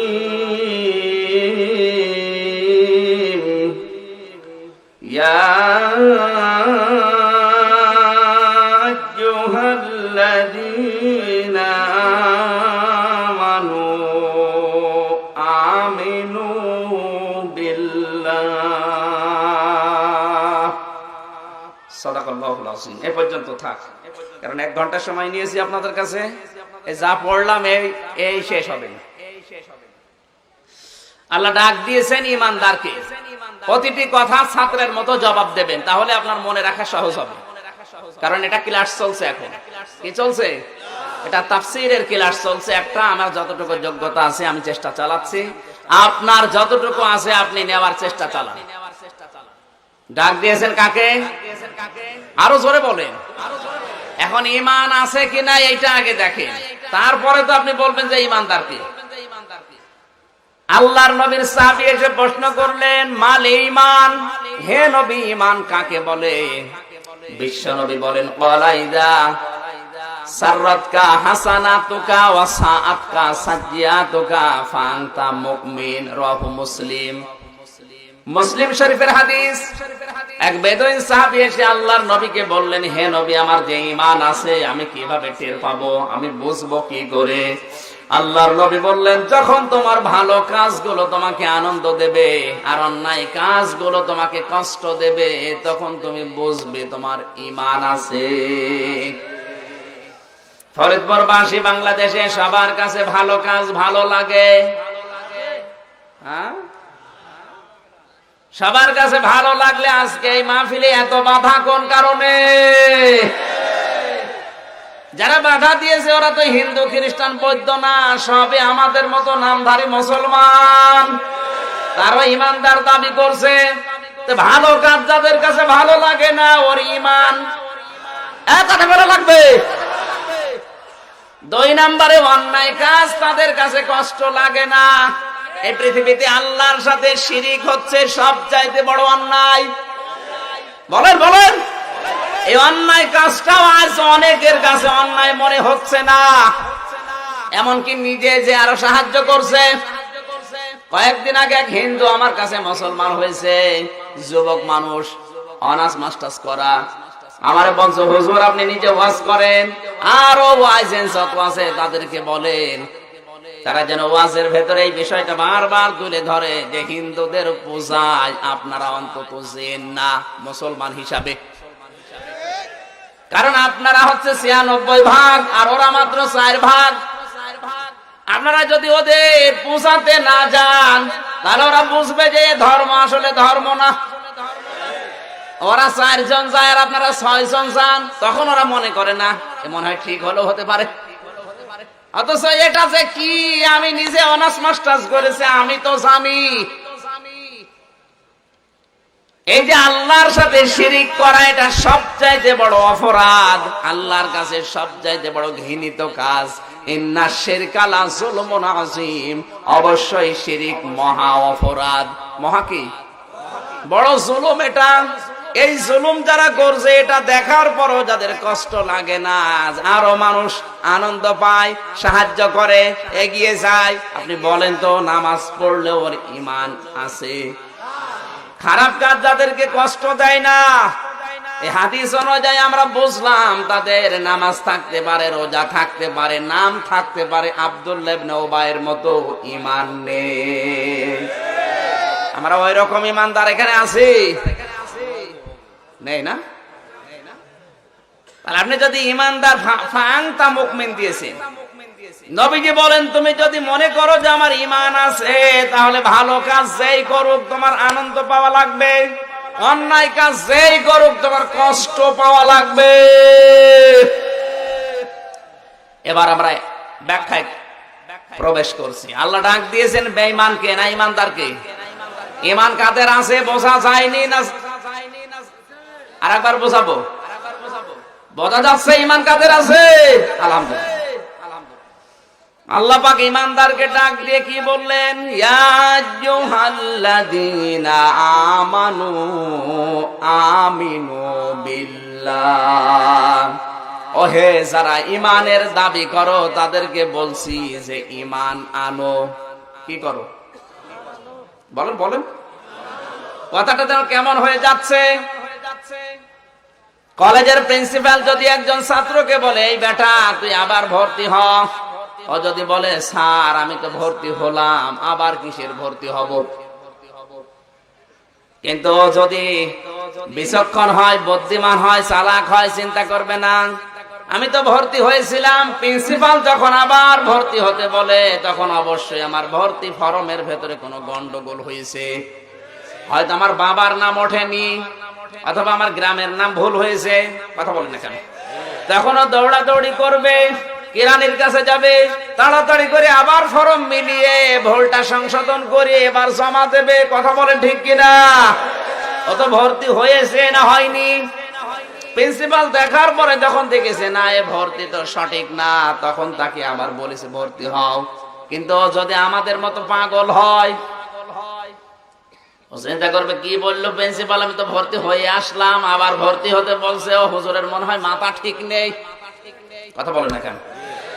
একজন প্রিন্সিপালের কথা শুনে চালাক ছাত্র, বিচক্ষণ ছাত্র যদি দৌড়াদৌড়ি করতে পারে, নড়াচড়া করতে পারে, আমাদের মালিক আমাদেরকে ডাক দিয়ে বলছেন ঈমানদারেরা আবার ঈমান আনো, আমাদেরও একটু এবার নড়াচড়ার দরকার আছে না নেই? হ্যাঁ, যারা পাগল তারা বলবে কি আমি তো ঈমান এনেছি আবার কি ঈমান আনবো। কিন্তু যদি আপনি বিচক্ষণ হয়ে থাকেন, চিন্তা করবেন আমার মনে হয় ভর্তি ফরমের রোল নাম্বার ভুল হয়েছে। বলেন বলেন, এখন আমার রোল নাম্বার সংশোধন করতে হলে যাওয়া লাগবে কার কাছে? কেরানির কাছে। কার কাছে? দপ্তরের কাছে যাবেন, আবার বলবেন দেখি ফর্মটা দেন আমি সংশোধন করে দেই। তাহলে আল্লাহর কথা শুনলে আপনাকে কত দৌড়াদৌড়ি এখন থেকে করা লাগবে আপনি এবার বলেন। আমি এই শব্দটা এ পর্যন্ত বুঝি নাই। মক্কা থেকে ঘুরে আসার পরে আমি চিন্তা ভাবনা করেছিলাম এই আয়াত নিয়ে, কেন আল্লাহ ঈমানদারকে আবার ঈমান আনতে বললেন। ওই যে ছোটবেলায় কায়দায় অনেকেই পড়িয়েছে বা পড়েছে আমানতু বিল্লাহি কামা হুয়া বিআসমাইহি ওয়া সিফাতিহি ওয়া ক্বাবিলতু জামিয়া আহকামিহি ওয়া আরকানি। পড়েন না? এর ভেতরেই তো এই শব্দগুলো লুকিয়ে আছে। তাফসীরের ভেতরে পড়েছি আল্লাহর নবী বলেন কেউ যদি ঈমান আনতে চায় তাহলে তাকে 4টা শর্ত পূরণ করা লাগবে। কয়টা? জোর হলো না, আর একবার বলেন। এবার একটা একটা করে মিলাবেন তো। কোন মানুষ যদি বলে আমানতু বিল্লাহ, আমি আল্লাহর উপর ঈমান এনেছি, নবীজি বলেন সে যেন বলে কামা হুয়া, আমি এমন আল্লাহর উপর ঈমান এনেছি যার অস্তিত্ব আছে। বাংলার মুসলমানেরা আমরা যে আল্লাহর উপর ঈমান এনেছি তার অস্তিত্ব আছে না নেই? বলেন। অন্য ধর্মে যারা আছে তারাও তাদের দেবতাকে বিশ্বাস করে, ওই দেবতার অস্তিত্ব আছে না নেই? নাই মানে আছে। কথা বোঝার পরে এজন্য তো বলছি মাথা ঠান্ডা করে, মাথা ঠান্ডা করে চিন্তা ভাবনা করে কথা শোনেন, আপনার মজা লাগবে। তামাম দুনিয়ায় 4,500 ধর্ম এখন আছে, প্রত্যেকটা ধর্মের দেবতা আছে না নেই? আমাদেরকে বলেন না কেন? হিন্দু ধর্মের দেবতা কতগুলো? 33 কোটি। ওদেরও অস্তিত্ব আছে, ওরা বলছে হ্যাঁ আমাদের দেবতা তো আছে, আমরা বলছি আমাদের আল্লাহ আছে। 1 নম্বরে তো কিন্তু মিলে যাচ্ছে। কথা বলছে না কেন? আমি 4টা বিষয় বলেছি, এই 4টা বিষয় যদি কারো একত্রিত না হয় তাহলে তার ঈমান না। ওই রকম ঈমান আবু জেহেলেরও ছিল। আবু জেহেলকে যদি আপনি প্রশ্ন করতেন ওয়ালা ইন সালতাহুম মান খালাকাস সামাওয়াতি ওয়াল আরদা লা ইয়াকুলুনাল্লাহ, আল্লাহ পাক বলেন হে নবী আপনি যদি আবু জেহেলকে জিজ্ঞাসা করেন যে আসমান আর জমিন কে বানিয়েছে, আবু জেহেল গ্যারান্টি দিয়ে বলবে আল্লাহ বানিয়েছে।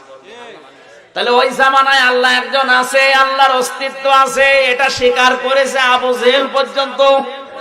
বলেন বলেন। এমনকি ও বদরের ময়দানে যাবার আগে কাবার খিলাফ ধরে বলেছিল কাবার মালিক তুমি আসো আমি জানি মুহাম্মদের বিরুদ্ধে অস্ত্র নিয়ে যাচ্ছি বদরের ময়দানে যুদ্ধ করার জন্য, সত্যের পক্ষে যে আছে তাকে তুমি বিজয় দিও। ওর দোয়া কবুল হয়ে গেছে, কারণ ও তো সত্যের পক্ষে। বলেন বলেন। কিন্তু মানতো যে একজন আছে, আল্লাহর অস্তিত্ব মেনেছে না মানে নাই? না তো কাবার খিলাফ ধরে কথা বলবে কোন কারণে? ওই জামানার কাফেরের ভেতরে আরেকজন আমরা জানি, নবীজির দাদা আব্দুল মুত্তালিব। যেদিন আবরাহা আসে কাবা ধ্বংস করার জন্য, এই লোকটা কাবার মুলতাজাম নামক যে জায়গাটা, ওখানে চাবিটা রাখার পরে বলেছিল কাবার মালিক যা হস্তি বাহিনী নিয়ে এসেছে আবরাহা আমার আর মোকাবেলা করা সম্ভব না, তোমার ঘর তোমার হাতে দিয়ে গেলাম, যা ভালো লাগে তুমি করো, আমি আর পারলাম না। তাহলে আল্লাহ একজন আছে, এই কথা আবু আব্দুল মুত্তালিব বিশ্বাস করতো না করতো না? দ্বিতীয় নাম্বারে আরেকজনের নাম বলছে আল্লাহর নবী যেদিন নবুয়ত পাওয়ার পরে বাড়িতে আসলেন, ডাক দিয়ে বললেন জাম্মিলুনি জাম্মিলুনি, আমাকে ঢেকে দাও কম্বল দিয়ে, আমি ভয় পেয়েছি। ওই সময় তার স্ত্রী হযরতে খাদিজা রাদিয়াল্লাহু তাআলা আনহা তিনি নবীজির গায়ে কম্বল বা চাদর দিয়ে জড়িয়ে দেওয়ার পরে তিনি বলেছিলেন আল্লাহি কাল্লা মা ইখসি কাল্লাহু আবাদান। এদিকে তাকান। কাল্লা ওয়াল্লাহি মা ইখসি কাল্লাহু আবাদান, কখনো না, মহান আল্লাহ কোনদিন আপনাকে অপমান অপদস্থ ভয় দেখাতে পারে না। সুবহানাল্লাহ বলতে পারেন নাই? হযরতে খাদিজা ওই সময় মুসলমান না, কারণ এখনো তিনি দাওয়াতি পাননি। ওই সময় তিনি কাফের। কিন্তু তিনি যে বাক্যটা বললেন তাকান, কাল্লা আল্লাহি মা ইখজিকাল্লাহু আবাদান, এতটুকু একটা বাক্যের ভেতরে আল্লাহর নাম তিনি উচ্চারণ করেছেন কমপক্ষে 2 বার। কয়বার? আরো জোরে বলেন। তিনি তো মুসলমান না। মুসলমান না হয়েও একটা ছোট্ট বাক্যের ভেতরে যদি আল্লাহর নাম 2 বার উচ্চারণ করে, বুঝতে হবে অবশ্যই অবশ্যই তিনি আল্লাহর অস্তিত্ব মানতেন। নবীজির কাছে ওই সময় তিনি বললেন, হে নবী, আপনাকে আল্লাহ অপমান করতে পারে না, কখনো আল্লাহ আপনাকে অপদস্থ করতে পারে না, কারণ আপনি আত্মীয়তার সম্পর্কগুলো ঠিক রাখেন। আপনার বউ যদি আপনার ব্যাপারে এই কথা বলতে পারে, বুঝবেন আপনি আসলে নবীর চরিত্রের উপরে আছেন। আপনার বউ বলবেন আমি জানি, কারণ আপনি আত্মীয় স্বজনের হক নষ্ট করে বউকে খুশি করতে চান, ওই বউ আপনার বিরুদ্ধে যাবে। আর নবীজি নিজে আত্মীয় স্বজনের হক গুলো আদায় করেছেন, এই জন্য বউ সার্টিফিকেট দিচ্ছে, কোনো ভয় নেই, কোনো চিন্তা নেই, আল্লাহ আপনাকে অপমান অপদস্থ ভয় দেখাবে না, কারণ আপনি আত্মীয়তার সম্পর্ক নষ্ট করেন না। বাংলার স্বামী যারা আছেন তাদেরকে এবার বলছি, আপনি যে স্ত্রীর মন রক্ষা করতে গিয়ে নিজের মনের দায়িত্ব পালন করতে চান না, নিজের ভাইয়ের দায়িত্ব নিজের মা বাবার পেছনে খরচ করতে চান না, আল্লাহর কসম দুনিয়ায় যদি আপনার স্ত্রী আপনাকে এভাবে স্বীকার না করে, কিয়ামতের দিন ওই 100 ভাগ শত্রু হয়ে দাঁড়াবে। এই জন্য ওর খুশির জন্য আপনি আসল পুঁজি হারাবেন না। এক কথা বলেন না কেন? ইহুদি নারীদের বৈশিষ্ট্য আজকে পড়ছিলাম আসার সময়। দাজ্জালের যে মিশন গুলো কিয়ামতের আগে হবে, তার অন্যতম মিশন হচ্ছে ইহুদি নারীদেরকেও কাজে লাগাবে। পৃথিবীর ইহুদি নারীদের ভেতরে গুণ হবে 7টা। কয়টা? আজ ফরিদপুরের মা বোন যারা এসেছেন তারা একটু মিলান তো, আপনার ভেতরেও যদি এই 7টা গুণ থাকে, তাহলে বুঝবেন আপনার হাসর হবে ইহুদি মেয়েদের সাথে। এটাকে আপনি চান?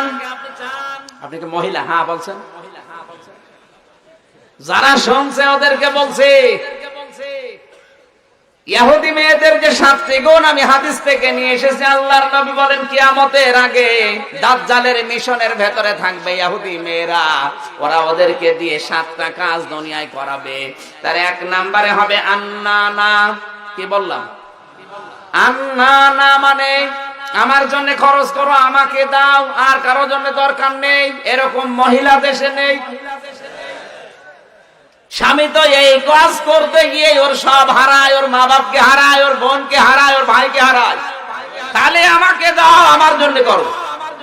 এই গুণটা ইহুদি মেয়েদের, অনেক মুসলিম মা বোনদের ভেতরে এখন এটা প্রবেশ করেছে।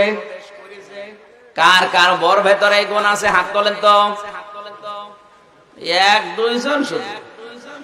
তাহলে হাদিস বলে আমি কি করব? আলহামদুলিল্লাহ, ফরিদপুরের মানুষ তো অনেক ভালো।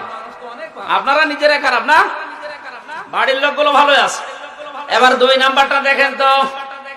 আল্লাহর নবী বলেন ইহুদি মেয়েদের দ্বিতীয় গুণ হচ্ছে মান্নানা, ওরা খোটা দেয় বেশি। এদেশে তো নেই। সারা জীবন ঠিকঠাক মতো চলছে, হঠাৎ করে যদি একটা সাবান কম হয়, খোটা দিয়ে পোটা বের করে ফেলবে, 14 বংশ কাল দেবে। যে কিচ্ছু পেলাম না তোমার বাড়িতে এসে, আমার বাবা জীবনের মতো ভুল করেছে, কত মানুষ আমার জন্য এসেছিল, ওখানে না দিয়ে তোমার মতো কানার সাথে আমাদের দিল। এই যে খোটা দেওয়ার অভ্যাস, এটা মেয়েদের, ইহুদি মেয়েদের। কাদের?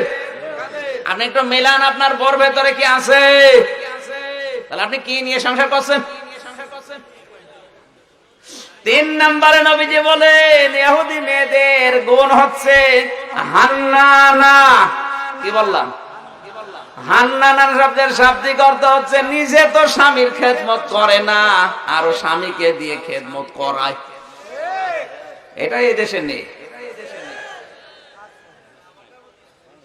বিশ্বনবী মুহাম্মদ রাসূলুল্লাহ সাল্লাল্লাহু আলাইহি ওয়াসাল্লামের স্ত্রীগুলো এমনিতে আল্লাহ তাদের নামগুলো কোরআনে কারিমে উচ্চারণ করেন নাই। ইয়া নিসা আন-নাবিয়্যি লাস্তুন্না কাআহাদিম মিনান নিসা ইলা আখিরি আয়াত। আল্লাহ পাক বলেন হে নবীর বউরা, হে নবীর বউদেরকে, স্ত্রীদেরকে আল্লাহ ডাক দিচ্ছেন, আপনার তো ডাক দেয় না। কেন দিয়েছিলেন? তাকান খাদিজাতুল কুবরার দিকে। হযরতে খাদিজা বলেন বিশ্ব নবী আমার স্বামী দাওয়াতি কাজ করে যতদিন বাড়িতে না আসে, ততদিন আমি দরসার সাথে পেট লাগিয়ে ঘুমাতাম। এরকম বউ তো এখন ঘরে ঘরে। আপনি নিজের সাংসারিক কাজে, ব্যবসায়িক কাজে একটু বাড়িতে আসবেন দেরি করে, কত রকমের কৈফিয়ত তো দেওয়াই লাগবে। আর অনেক মহিলা আছে ওই রাতে স্বামীর সাথে আর কথাও বলে না, কারণে অকারণে কথা বন্ধ করে দেয়। খাদিজা বলেন, যতদিন আমার স্বামী আমার বাড়িতে না আসে, দাওয়াতি কাজ নিয়ে, মিশন নিয়ে যতদিন বাড়িতে না আসে, ততদিন আমার ঘুম লাগলে আমি দাঁড়িয়ে ঘুমাতাম। হযরত আয়েশা সিদ্দিকা রাদিয়াল্লাহু তাআলা আনহা বলেন, বিশ্বনবীকে গোসল করাতে গিয়ে অসতর্কতাবশত একবার টুলের নিচে আমার পায়ের একটা আঙ্গুল পড়ে ফিনকি দিয়ে রক্ত বের হয়ে যাচ্ছিল। বিশ্বনবী রক্তগুলো দেখে উঠে দাঁড়ালেন, আমাকে বললেন, আয়েশা, পানির ভেতরে লাল কি দেখা যায়? বললাম, ওটা আমার পা ফাটা রক্ত। নবীজি তাড়াতাড়ি উঠলেন, ওই জায়গাটাতে নিজের থুতু মোবারক লাগিয়ে দিলেন, সঙ্গে সঙ্গে ব্যথা বন্ধ হয়ে গেল। ডাক দিয়ে বললেন, আয়েশা, কেন তুমি আগে থেকে আমাকে উঠতে বললে না? তাহলে তো এত কষ্ট পেতে না। হযরতে আয়েশা বলেন, ইয়া রাসূলুল্লাহ, আপনি আমার স্বামী, এটা তো পায়ের আঙ্গুল ফেটে রক্ত বের হওয়া যন্ত্রণা। আমার যদি কলিজা ফেটেও রক্ত বের হয়ে যেত, আপনাকে আমি গোসল করাচ্ছিলাম, আপনি আমার স্বামী, পৃথিবীর সব চাইতে বড় মেহমান আপনি আমার কাছে, জীবন চলে গেল আপনাকে আমি উঠতে বলতে পারতাম না।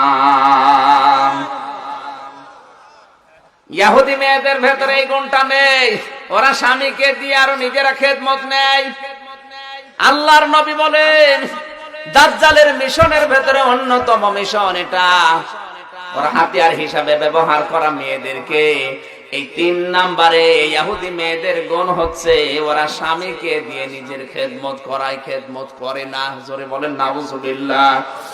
অথচ জান্নাতের 8টা দরজা খুলে রাখার জন্য যে 4টা কাজ মেয়েদেরকে আল্লাহ নবী দিয়েছেন।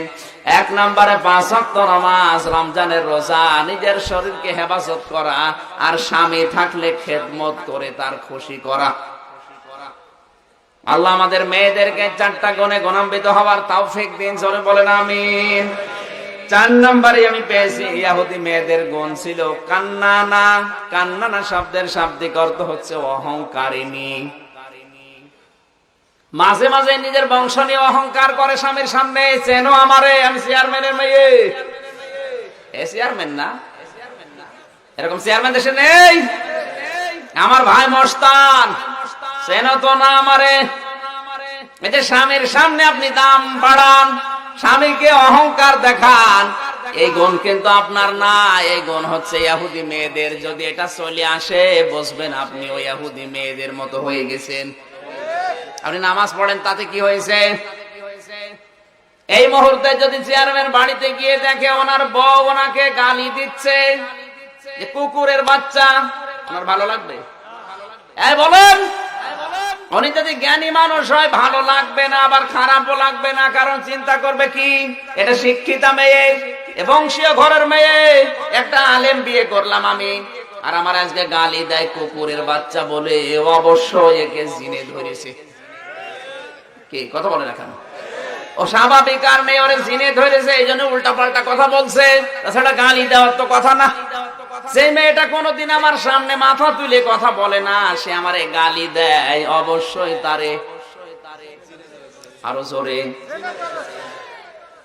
আপনার ভেতরে যদি অহংকার আসে স্বামীর সামনে, আপনি বুঝবেন আপনার মুসলিম মহিলা নেই, আপনাকেও ইহুদি মেয়েদের ওই গুণ ধরে ফেলেছে।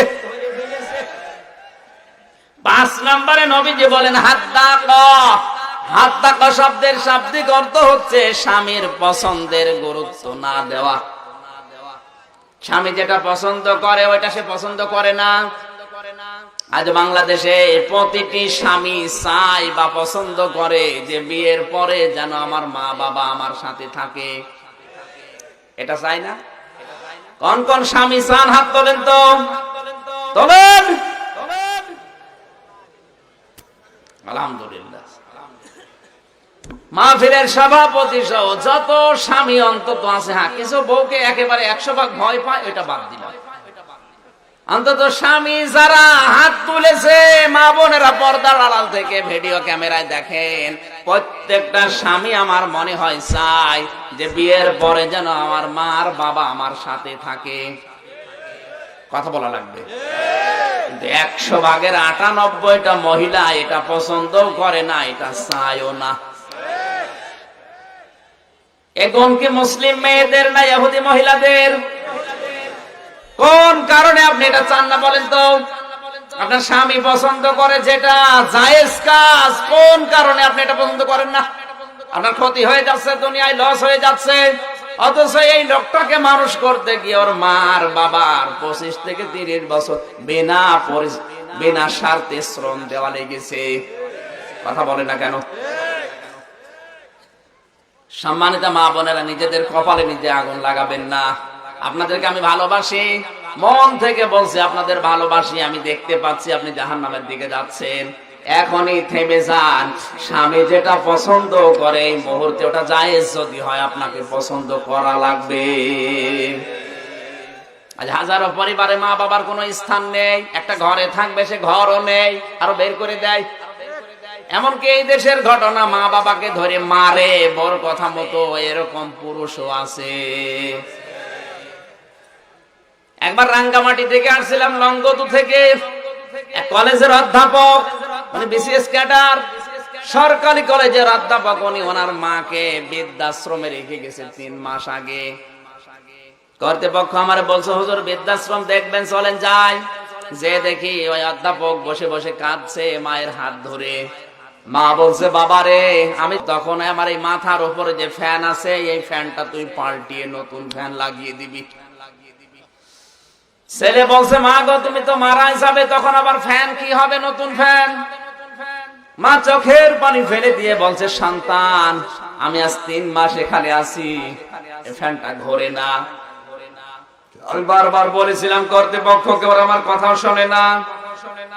বাস্তবতা দেখি আমার যা মনে হচ্ছে, কিছুদিন পরে তোর ছেলে মেয়েরা তোরে এই জায়গায় রেখে যাবে, আর তোর তো ফ্যান ছাড়া ঘুম হয় না। ছোটবেলা থেকে তোকে আমি ফ্যানের পাখা দিয়ে বাতাস ছাড়া ঘুম পাড়াতে পারি নাই, তোর কষ্ট হবে। এজন্য আগে থেকে অভিজ্ঞতা জানালাম, তোর কষ্ট দূর করার জন্য তুই ফ্যানটা অন্তত পাল্টিয়ে দিবি, তোর কষ্ট কম হবে। ওই অবস্থায় দেখলাম ওর হাতের ওপর ওর মা মারা গেল। মায়ের পা জড়িয়ে হাওমাও করে কেঁদে বলছে, হুজুর এ দোষ শুধু আমার একা না, এ দোষ আমার বউর। 3 মাস আগে আমাকে বলেছে, দেখেন আপনার মা যদি বাড়ি থাকে আপনার ভাত আমি খাবো না, অথচ আমার 2টা ছেলে মেয়ে, তাদের মুখের দিকে তাকিয়ে আমি তালাকও দিতে পারি না। বাধ্য হয়ে মাকে আমি রেখে গেলাম। মা আজকে আমার দুনিয়া থেকে বিদায় নিল। আজ থেকে পৃথিবীতে নাম ধরে ডাকার মতো আমার আর কেউ নেই। ফরিদপুরবাসী, আমার তো মনে হচ্ছে ওই দিন থেকে শুরু করে এখন পর্যন্ত শুধু ওই কলেজের অধ্যাপক না, এখানে হাজারো মানুষ ঠিক ওই রকমই বসে আছে।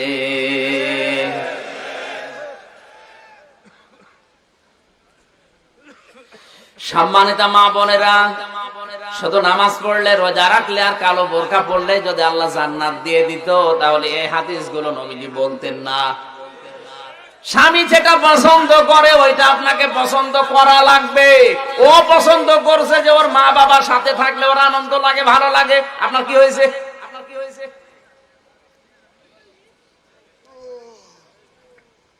বাংলাদেশের যত স্বামী আমরা আছি, আমরা আমাদের শ্বশুর শাশুড়িকে যেই নজরে দেখি, যেই নিয়তে দেখি, যে মনোভাব নিয়ে দেখি, আমাদের বউরা যদি আমাদের মা বাবাকে ওই নিয়তে দেখতো, কোনদিন এই দেশে কোনো সন্তান আলাদা হতো না।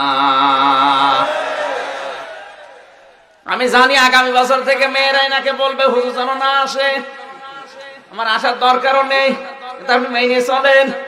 আমি তো হাদিস বলছে, হাদিস তো আমি বানালাম না, আমি বানালাম। আপনার কপালে আগুন লেগে গেছে, এই আগুন লেভাতে আমাকে হাদিস বলা লাগছে। 5 নাম্বার, স্বামীর পছন্দের গুরুত্ব দেওয়া লাগবে।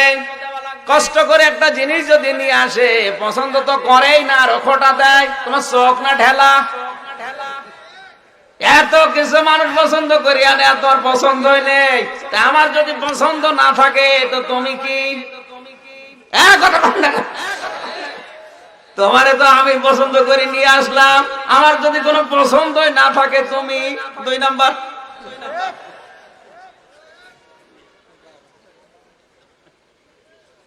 না, স্বামীর পছন্দের গুরুত্ব দেওয়া লাগবে। ও যদি 2 টাকার জিনিসও দেয়, সামনাসামনি প্রশংসা করবেন, হ্যাঁ এ চোখ না, এ হীরা। ও যদি আনন্দ পায়, আর আনন্দ পেয়ে যদি ওই মুহূর্তে আপনাকে অন্তত দেখে হাসে, যতগুলো চোখ মুখ দেখে আপনার হাসি লাগবে, আপনার দাঁতও যদিও দেখে, যেই কয়টা দাঁত দেখবে সেই কয়টা সওয়াব পাবে। সুবহানাল্লাহ জোরে বললে সমস্যা, বাড়ি যেয়ে দেখবেন দাঁত কেলিয়ে পড়ে আছে। কি গো, না ওই যে হুজুর ওয়াজ করলো দাঁত দেখলেই সওয়াব, সুতরাং যা দেখার দেখো, ও দাঁত আর বন্ধ হচ্ছে না। না, মেয়েরা হাসি খুশি করবে, আনন্দ উল্লাস করবে, তামাশা করবে, চুল খুলে দিয়ে থাকবে শুধুমাত্র স্বামীর সামনে। শুধুমাত্র একজন মেয়ে লোকের জন্য সবচাইতে ভয়ঙ্কর পুরুষ মানুষ 2টা, একটা দেবর আর একটা দুলাভাই। দেবরের সামনে, দুলাভাইয়ের সামনে দাঁত, বাকি কোন জিনিস যেন আপনি প্রদর্শন করবেন না, তাহলে কিন্তু অনেক কিছু হারানোর সম্ভাবনা আছে। আমি নিচে নাই নামলাম। দ্বিতীয় নাম্বার, একজন মেয়ে লোকের জন্য ভয়ঙ্কর পুরুষ মানুষ হচ্ছে 2 জন। কয়জন? একটা হচ্ছে দুলাভাই আর দেবর। আর একজন পুরুষের জন্য ভয়ঙ্কর জাহান্নামে নেওয়ার জন্য 2 জন নারী, একজন হচ্ছে শালী আর একটা হচ্ছে ভাবি। এই এলাকায় তো শালী ভাবি নেই, আজকে মানে 180 মাইল বেগে চলছে। সাবধান হওয়া লাগবে এই 2 জন থেকে, বিশেষ করে যাদের ভাবি আছে আর শালী আছে, এই 2টাই আপনাকে জাহান্নামে নেওয়ার জন্য জাল পেতে বসে আছে।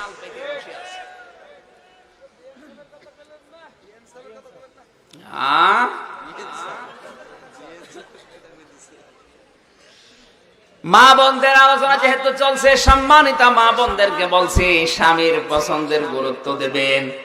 বিশ্বনবী মুহাম্মদুর রাসূলুল্লাহ সাল্লাল্লাহু আলাইহি ওয়াসাল্লাম বাইরে থেকে কোন স্ত্রীর জন্য কোনো কিছু যখন নিয়ে আসতেন, সঙ্গে সঙ্গে সাদরে গ্রহণ করে নিতেন প্রতিটি স্ত্রী। আমি কোনদিন নবীজির স্ত্রীদের চরিত্র পড়ে দেখিনি কোন স্ত্রী কথা বলেছে নবী এটা আমার ভাল লাগে না। জোরে বলেন সুবহানাল্লাহ। 6 নম্বরে আমি পড়েছি সাদাকা। ইহুদি নারীরা তাদের স্বামীদেরকে হারাম ইনকামের প্রতি উৎসাহ দেয়। আজ মুসলিম বিশ্বে অনেক মহিলার ভেতরে এই গুণটা এখন আছে, ওরা স্বামীদেরকে হারাম কাজ, হারাম পথে ইনকামের জন্য আরো উৎসাহ দেয়। এক কথা বললে কেন? এমনকি শেষ পর্যন্ত অনেক স্বামী বাধ্য হয় স্ত্রীর মন রক্ষা করতে গিয়ে হারাম পথে ইনকাম করতে। যেই মহিলার মন রক্ষা করতে গিয়ে স্বামী হারাম পথে ইনকাম করতে বাধ্য হবে, খোদার কসম কিয়ামতের দিন ওই মহিলাকে হযরতে লূত নবীর স্ত্রীর সাথে আল্লাহ হাসর করাবে। জোরে বলেন নাউজুবিল্লাহ। 7 নাম্বারটা বললে আবার একটু সমস্যা আছে, আজকে থাক না মানে 7 নাম্বার হচ্ছে বাররাকা। বাররাকা শব্দের শাব্দিক অর্থ হচ্ছে স্বামীকে ধরে মারে। ও হুজুর বসে উনিও খায় নাকি? এই স্ত্রীর হাতে মায়ের খাওয়া লোক দেশে নেই, নাম ধরা লাগবে। এখানেও কত আল্লাহর ওলি বসে আছে প্রতিদিন থাপ্পড় খায়। এই পৃথিবীতে সবচাইতে বেশি স্ত্রীর হাতে থাপ্পড় খেয়েছে আবু জেহেল। কে? আমি পেয়েছি 2টা কারণে তার জীবনী পড়ে। 1 নম্বরে আবু জেহেল যৌতুক নিয়েছিল বিয়ের সময়, 2 নম্বরও যৌন অক্ষম ছিল। এখানেও যারা যৌতুকের টাকা নিয়ে শ্বশুরের কাছে গরুর মতো বিক্রি হয়ে গেছেন, আপনিও মনে হয় মাঝে মাঝে মায়ের খান। আল্লাহর দিকে তাকিয়ে ইমানদারের সাথে বলেন তো মায়ের খেয়েছেন কারা? হাত তোলেন তো। একজন, তাও তো আল্লাহর ওলি একজন আছে, মায়ের খাওয়া লোক একজন পেয়েছি, আলহামদুলিল্লাহ। না আমি হাসির খোরাকি দিচ্ছি না, আমি তাফসীরের ভেতরে প্রবেশ করছি। নবীজি এসে খাদিজাকে যখন বললেন আমাকে ঢেকে দাও, খাদিজা বলেছেন আপনার ভয় নেই, আল্লাহর কসম আল্লাহ আপনাকে বেইজ্জতি করবে না, অপমান করবে না। খাদিজা মুসলমান, বলেন বলেন। একজন মুশরিকা মহিলা, একজন কাফের, তার মুখেও আল্লাহর নাম উচ্চারণ হচ্ছে একটা বাক্যের ভেতরে 2 বার। তার মানে আল্লাহর অস্তিত্ব ওই জামানার কাফেররাও মানত। তো তাই বলে তাদের ইমানদার ইমান আছে না।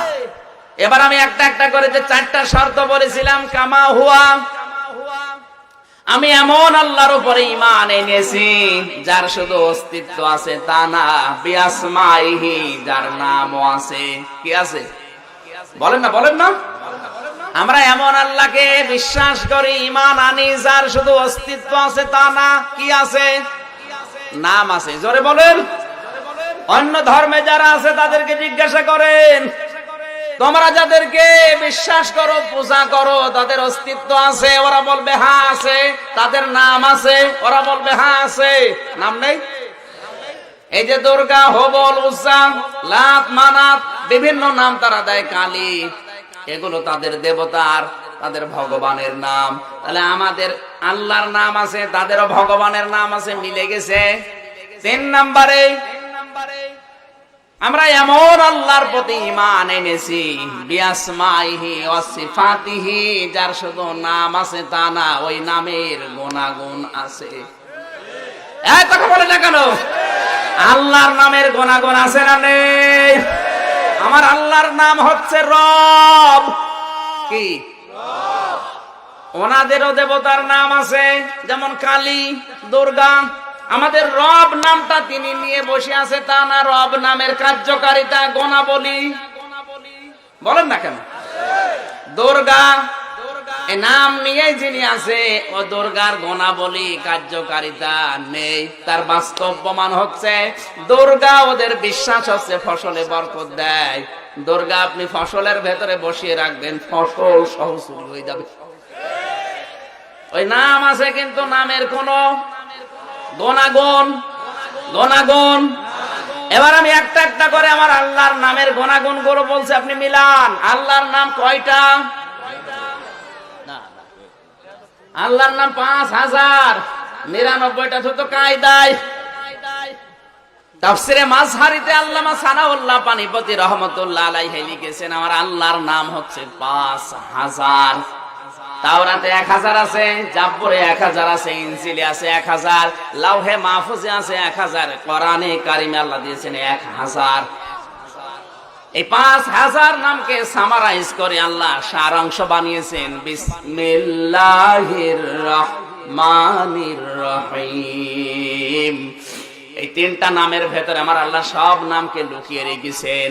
এই জন্য বিসমিল্লাহ শরীফ 19 অক্ষর সম্বলিত এই আয়াতটা যদি কেউ একবার পড়ে, 5000 বার আল্লাহকে ডাকার সওয়াব পাওয়া যায়। জবান খুলে, এটা কিন্তু কোরআনের আয়াত, সূরা নমলের। বলেন বিসমিল্লাহির রহমানির রহিম। আল্লাহর নাম কয়টা? 5000-এর ভেতরে আমি একটা বললাম, কেবল রব। কেন রবের নাম আগে দিলাম? এই যে রব শব্দের অর্থ প্রধানত 5টা। তার 1 নম্বরে রব মানে লালন পালনকারী। আল্লাহ পাক বলেন, আমি এই রব টানটা নিয়েছি, এই রব নাম নেওয়ার কারণে তোকে বীর্য থেকে শুরু করে এ পর্যন্ত আনলাম। কথা বলে না কেন? তোর বাবার দায়িত্ব ছিল শুধু মায়ের বিছানায় থাকা, বাকি কোন দায়িত্ব তোর বাবা কিন্তু আর পালন করে নাই। ফালিয়ানজুরিল ইনসানু মিম্মা খুলিকা মিম্মা দাফিকিন ইয়াখরুজু মিন বাইনিস সুলবি ওয়াত তারাইব। জোরে বলেন আল্লাহু আকবার। আল্লাহ পাক বলেন, বাবার স্ফলিঙ্গ দিয়ে দ্রুত গতিতে যে পানিটা বের হয়ে যায়, মায়ের নাপাক রেহেমের ভেতরে আমি আল্লাহ জমা করি। এখানে আল্লাহ সলবন দিয়েছেন 1 বছর, আর তারাইব দিয়েছেন বহু বছর। এইদিকে তাকান। সলবন 1 বছর দিলেন কেন? তারাইব বহু বছর দিলেন কেন? আমি একটা দুইটা না, প্রায় 12টা তাফসির এক জায়গায় পাশাপাশি মিলিয়ে পাইনি। শেষ পর্যন্ত ডক্টর মরিস বকাইলি তার লিখিত বাইবেল, কোরআন এবং বিজ্ঞান এই বইয়ের 33 নাম্বার পৃষ্ঠায় এই তথ্যটা আমি মিলিয়ে দেখেছি। সলবন আল্লাহ এক বচন, তারাই বহু বচন দেওয়ার কারণ হচ্ছে সলবন বলা হয় পুরুষের লজ্জাস্থান আর তারাই বলা হয় মেয়েদের লজ্জাস্থানকে। অথচ সন্তান বানাতে আমার আল্লাহ শুধু মেয়েদের না, নারী পুরুষ দুইজনেরই সাহায্য নিচ্ছেন। কথা বলে না কেন? অথচ পুরুষের ক্ষেত্রে এক বচন দিলেন, মেয়েদের ক্ষেত্রে বহু বচন। আল্লাহ পক্ষপাতিত্ব করেন? বলেন, তাহলে এটা দিলেন কেন? এই পৃথিবীতে একজন মানুষকে দুনিয়ায় আনতে বাবার চাইতে মায়ের কষ্ট কমপক্ষে 3 গুণ বেশি হয়। এ 3 গুণ কি? আল্লাহ পাক বলেন হামালাতুহু উম্মুহু কুরহা ওয়া ওয়াদাআতুহু কুরহা ওয়া হামলুহু ওয়া ফিসালুহু 30 শাহরা। তোমার মা তোমাকে কষ্টের পরে কষ্ট সহ্য করে পেটে বহন করে। এখানে আলেম কই? আপনি আলেম না? এই শব্দটা দেখেন তো, আলেমদেরকে বলছি, এবার সাধারণ মানুষ বুঝবে না। হামালাতুহু উম্মুহু কুরহা ওয়া ওয়াদাআতুহু কুরহা ওয়া হামলুহু ওয়া ফিসালুহু 30 শাহরা। তোমাকে কষ্টের পরে কষ্ট সহ্য করে পেটে বহন করে তোমার মা, এরপরে তোমাকে দুধ খায়, দুধ পান করায়, সব মিলে 30 মাস। কয় মাস? সবাই বলেন। কোরআনের অন্য আয়াতে আছে ওয়াল ওয়ালিদাতু ইউরদিউনা আওলাদাহুন্না হাওলাইনি কামিলাইনি লিমান আরাদা আইয়ুতিম্মার রাদা। সূরা বাকারার 233 নম্বর আয়াতের প্রথম অংশে আছে আল্লাহ পাক বলেন, হে পৃথিবীর মেয়েরা, মা যারা হবে তাদের দায়িত্ব দিলাম, সন্তানকে কমপক্ষে দুধ দেওয়া লাগবে 2 বছর। কত? বলেন বলেন, 2 বছরে কত মাস? তাহলে এখানে সালাসুনা শাহরা মানে 30 মাস। কোরআনের এক আয়াতের সাথে আর এক আয়াতের মিল নেই। এ কোরআন ঠিক নেই না, মানে এবার আপনাকে বুঝিয়ে দেওয়া লাগবে, না বললে হবে। দেন আর সারা পৃথিবীতে রবিউল আউয়াল আসলে বিশেষ করে নবীকে নিয়ে উল্টাপাল্টা ব্যঙ্গচিত্র করে, আশেপাশে গালি দেয়। কেন দেয়? আয়াত থেকে আপনি প্রমাণ পাবেন, একটু খেয়াল করে থাকেন। কোরআনের প্রতিটি শব্দ যেহেতু গবেষণামূলক, মেয়েদেরকে আল্লাহ দায়িত্ব দিয়েছেন, মায়েরা সন্তানকে দুধ খাওয়াবে কয় বছর? আরো বলেন। আর এখানে পেলাম 30 মাসে তো 2 বছর হয় না, 2 বছরে হয় 24 মাস। 2 বছরে 24 মাস, 30 মাস হতে এখনো কয় মাস বাকি? বলেন বলেন। এই যে আয়াতের মাঝখানে ওয়াটা আছে, ওয়া হামলুহু ওয়া ফিসালুহু, মাঝখানে যদি ওয়াটা আল্লাহ না দিত, পৃথিবীর কত খ্রিস্টান, বৌদ্ধ, ইহুদি যে কোরআনে ভুল ধরতো তো আল্লাহ ভালো জানে। আল্লাহ পাক বলেন, তোর মা তোকে বহন করেছে এবং দুধ পান করিয়েছে, সব মিলে সালাসুনা শাহরা 30 মাস। তাহলে বুঝলাম আমরা আগের আয়াতে যে দুধ খাওয়ানো লাগে 2 বছর, 2 বছরে হয় 24 মাস। কত? আর 30 পুষতে এখনো। এই জন্য সর্বনিম্ন একটা মানুষ মায়ের পেটে থাকা লাগবে 6 মাস। 6 মাসের আগে যদি হয় তাহলে ওটা বৈধ সন্তান না, ওটা অবৈধ। বিজ্ঞান এখন আয়াত নিয়ে গবেষণা করে দেখেছে, পেটের ভেতরে একটা সন্তান পরিপুষ্ট হতে, দুনিয়ায় আসার মতো হতে কমপক্ষে 6 মাস লাগবে। 6 মাসের আগে যদি হয় তাহলে ওটা ওর বাবা যায়নি, অন্য কেউ এই জিনিস দিয়েছে। কথা বুঝতেছেন? তাহলে বাবা বাদ দিয়ে অন্য কেউ যদি জিনিস দেয়, ওটাকে বৈধ না জারজ? আরো জোরে। পৃথিবীর 228টা রাষ্ট্রে সবচাইতে বেশি বিয়ের আগে সন্তান হয় ফ্রান্সে। তাহলে এরা অধিকাংশ গুলো, এরা জারজ সন্তান নবীকে কোথায় গেল টের পাচ্ছেন? এবার আসেন সূরা কলমের 13 নম্বর আয়াত থেকে 19 নম্বর আয়াত পর্যন্ত আল্লাহ 9টা বদনাম দিয়েছেন জারজ সন্তানদের। কয়টা বলেন? দুনিয়ায় যারা জারজ সন্তান, যাদের মা বাবা ঠিক নেই, ওদের 9টা বদনাম আল্লাহ নিজে করেন। তার 1 নম্বরে উতুল্লিম বাদা যালিকা জানিম, হে নবী এরা আপনাকে গালি দেবে। তাহলে আজ পৃথিবীতে যারা বিশ্ব নবীকে গালি দেয়, কষ্ট দেয়, বুঝতে হবে এদের আর যাই হোক জন্মে ঠিক নেই। নবীজি এখন নেই, আছে? নবীর ওয়ারিসরা আছে। এই কথা বলেন, এই বাংলাদেশে নবীর ওয়ারিসদেরকে যারা আজ গালি দিচ্ছে তাদের মুখে জুতা মারো, তালে তালে এই কথা বলছে। কোরআন হাতে নিয়ে বলছি একটারও জন্ম ঠিক নেই, সব বেয়াম। যদি ভুল হয় সূরা হাকাফের এই 15 নম্বর আয়াত ভুল না, মানে আপনাকে তাহলে মেনে নেওয়া লাগবে যারা আজ আলেমদের গালি দিচ্ছে, এদেরকে অপমান করার চেষ্টায় আছে, এই মানুষগুলো অবৈধ সন্তান। আরো নিচে নামা লাগবে না, মানে নামবো? হ্যাঁ নামছি, আমি নামি মাইর খাই। তাহলে ফ্রান্স যে কাজ করেছে এটা আমাদের দুঃখ পাওয়ার কিছু নেই, এমনি কষ্ট লাগছে নবীকে গালি দিচ্ছে কারণ এটা আমাদের কলিজা। কিন্তু ওরা এই কাজই করবে কারণ ওরা তো কি বাংলাদেশের যারা সুর মিলিয়ে নবীর ওয়ারিসদের সাথে এই কাজ করছেন তারাও কি আপনি আপনার মায়ের কাছে জিজ্ঞাসা করেন, অথবা রক্ত সিরিজ দিয়ে বের করে দেখেন যে রক্তের ভেতরে কার কার নাম লেখা আছে। আপনি দেখবেন রক্তের ভেতরে শুধু আপনার বাবার নাম না, আরো 4-5টা নাম বেশি আছে। কি গো, কান খাড়া করে শোনেন, মেয়েদের নিজের বাড়ি থেকে সফরের দূরত্বের বাইরে যদি যেতে চায় অবশ্যই তার সাথে মাহরাম থাকা লাগবে, না যে হজেও সে যেতে পারবে না।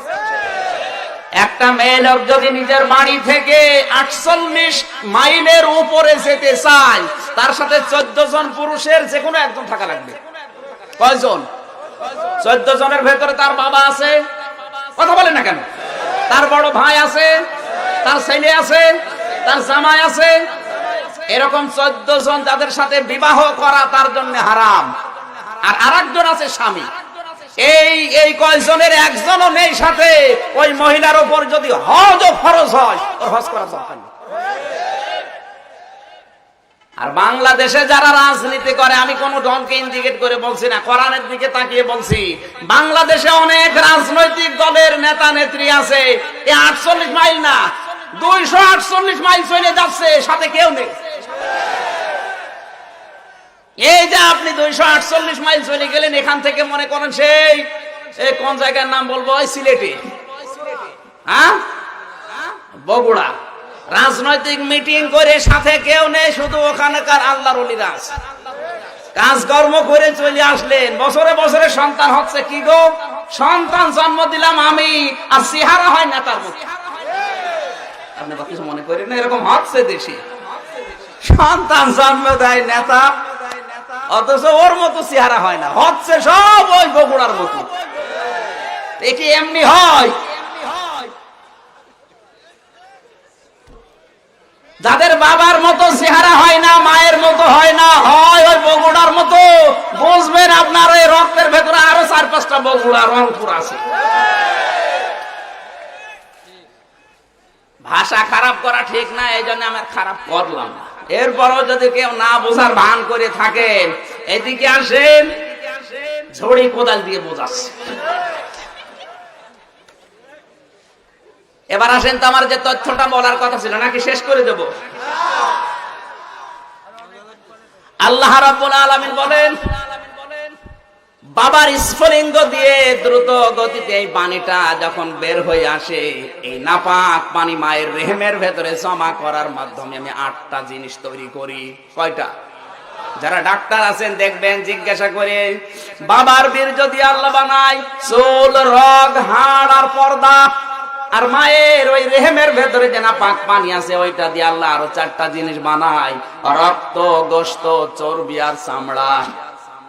এই জন্য শরীর থেকে যদি রক্ত কারো ঝরে দেখবেন, বাবার চাইতে মায়ের টান বেশি হয়, মায়ের মায়া বেশি লাগে, কারণ রক্তটা মায়ের। আর যদি কেউ চুল ধরে অপমান করে, মায়ের চাইতে বাবার কষ্ট বেশি লাগবে, বাবার মাথা নত করবে, হেট হবে, লজ্জা হবে বেশি, কারণ চুলের সাথে সম্পর্ক বাবার। এরকম প্রত্যেকটা শব্দের ব্যাখ্যা আছে। আমি 11টা পর্যন্ত সময় নিয়ে যার জন্য খালি থিওরি গুলো বলে যাচ্ছি। এই 8টা জিনিস যখন এক হয়, আল্লাহ পাক বলেন আমার নাম যেহেতু রব, এই কারণে আমি আমার বান্দাকে 5টা জিনিস দান করি। ওয়াজআলা লাকুমুস সামআ ওয়াল আবসারা ওয়াল আফিদা ইলা আখিরি আয়াত। শ্রবণ শক্তি, দর্শন শক্তি, বাক শক্তি, আকেল শক্তি আর ঘ্রাণ শক্তি, এই 5টা আমি আল্লাহ আমার রব নামের কারণে দেই। 8 5 13টা জিনিস যখন এক হয়, তখনও সোনার মতো শ্রবণ শক্তি পায়। সুবহানাল্লাহ বলতে পারেন নয়? ওকে আমি আল্লাহ দর্শন শক্তি দিয়েছি। ওয়াজআলা লাকুমুস সামআ ওয়াল আবসারা, আবসার মানে দৃষ্টি শক্তি, আবসার মানে এই দৃষ্টি শক্তি যদি ওকে না দিতাম, দুনিয়ায় আসতো ঠিক, কিন্তু অন্ধ হয়ে। আপনি যদি অন্ধ হয়ে আসতেন কি অবস্থা হতো আপনি টের পাচ্ছেন এখন? সেদিন কুমিল্লাতে এক অন্ধ আমার পাশে খাবার খেতে বসেছে, হঠাৎ করে বিদ্যুৎ চলে গেল। আমরা যা চোখ আছে চিল্লাচ্ছি তাড়াতাড়ি বিদ্যুতের লাইন দেন, জেনারেটর চালু করেন। আমরা চিল্লা পাল্লা করি আর দেখি বাম থেকে অন্ধ আমার ডান হাত চেপে ধরে, বাম হাত চেপে ধরে বলছে হুজুর আপনি চিল্লান, মাত্র 2 মিনিট কারেন্ট চলে গেছে, আপনি চিল্লান। অথচ আজ 42 বছর আমার জীবনে কোনো কারেন্ট নেই।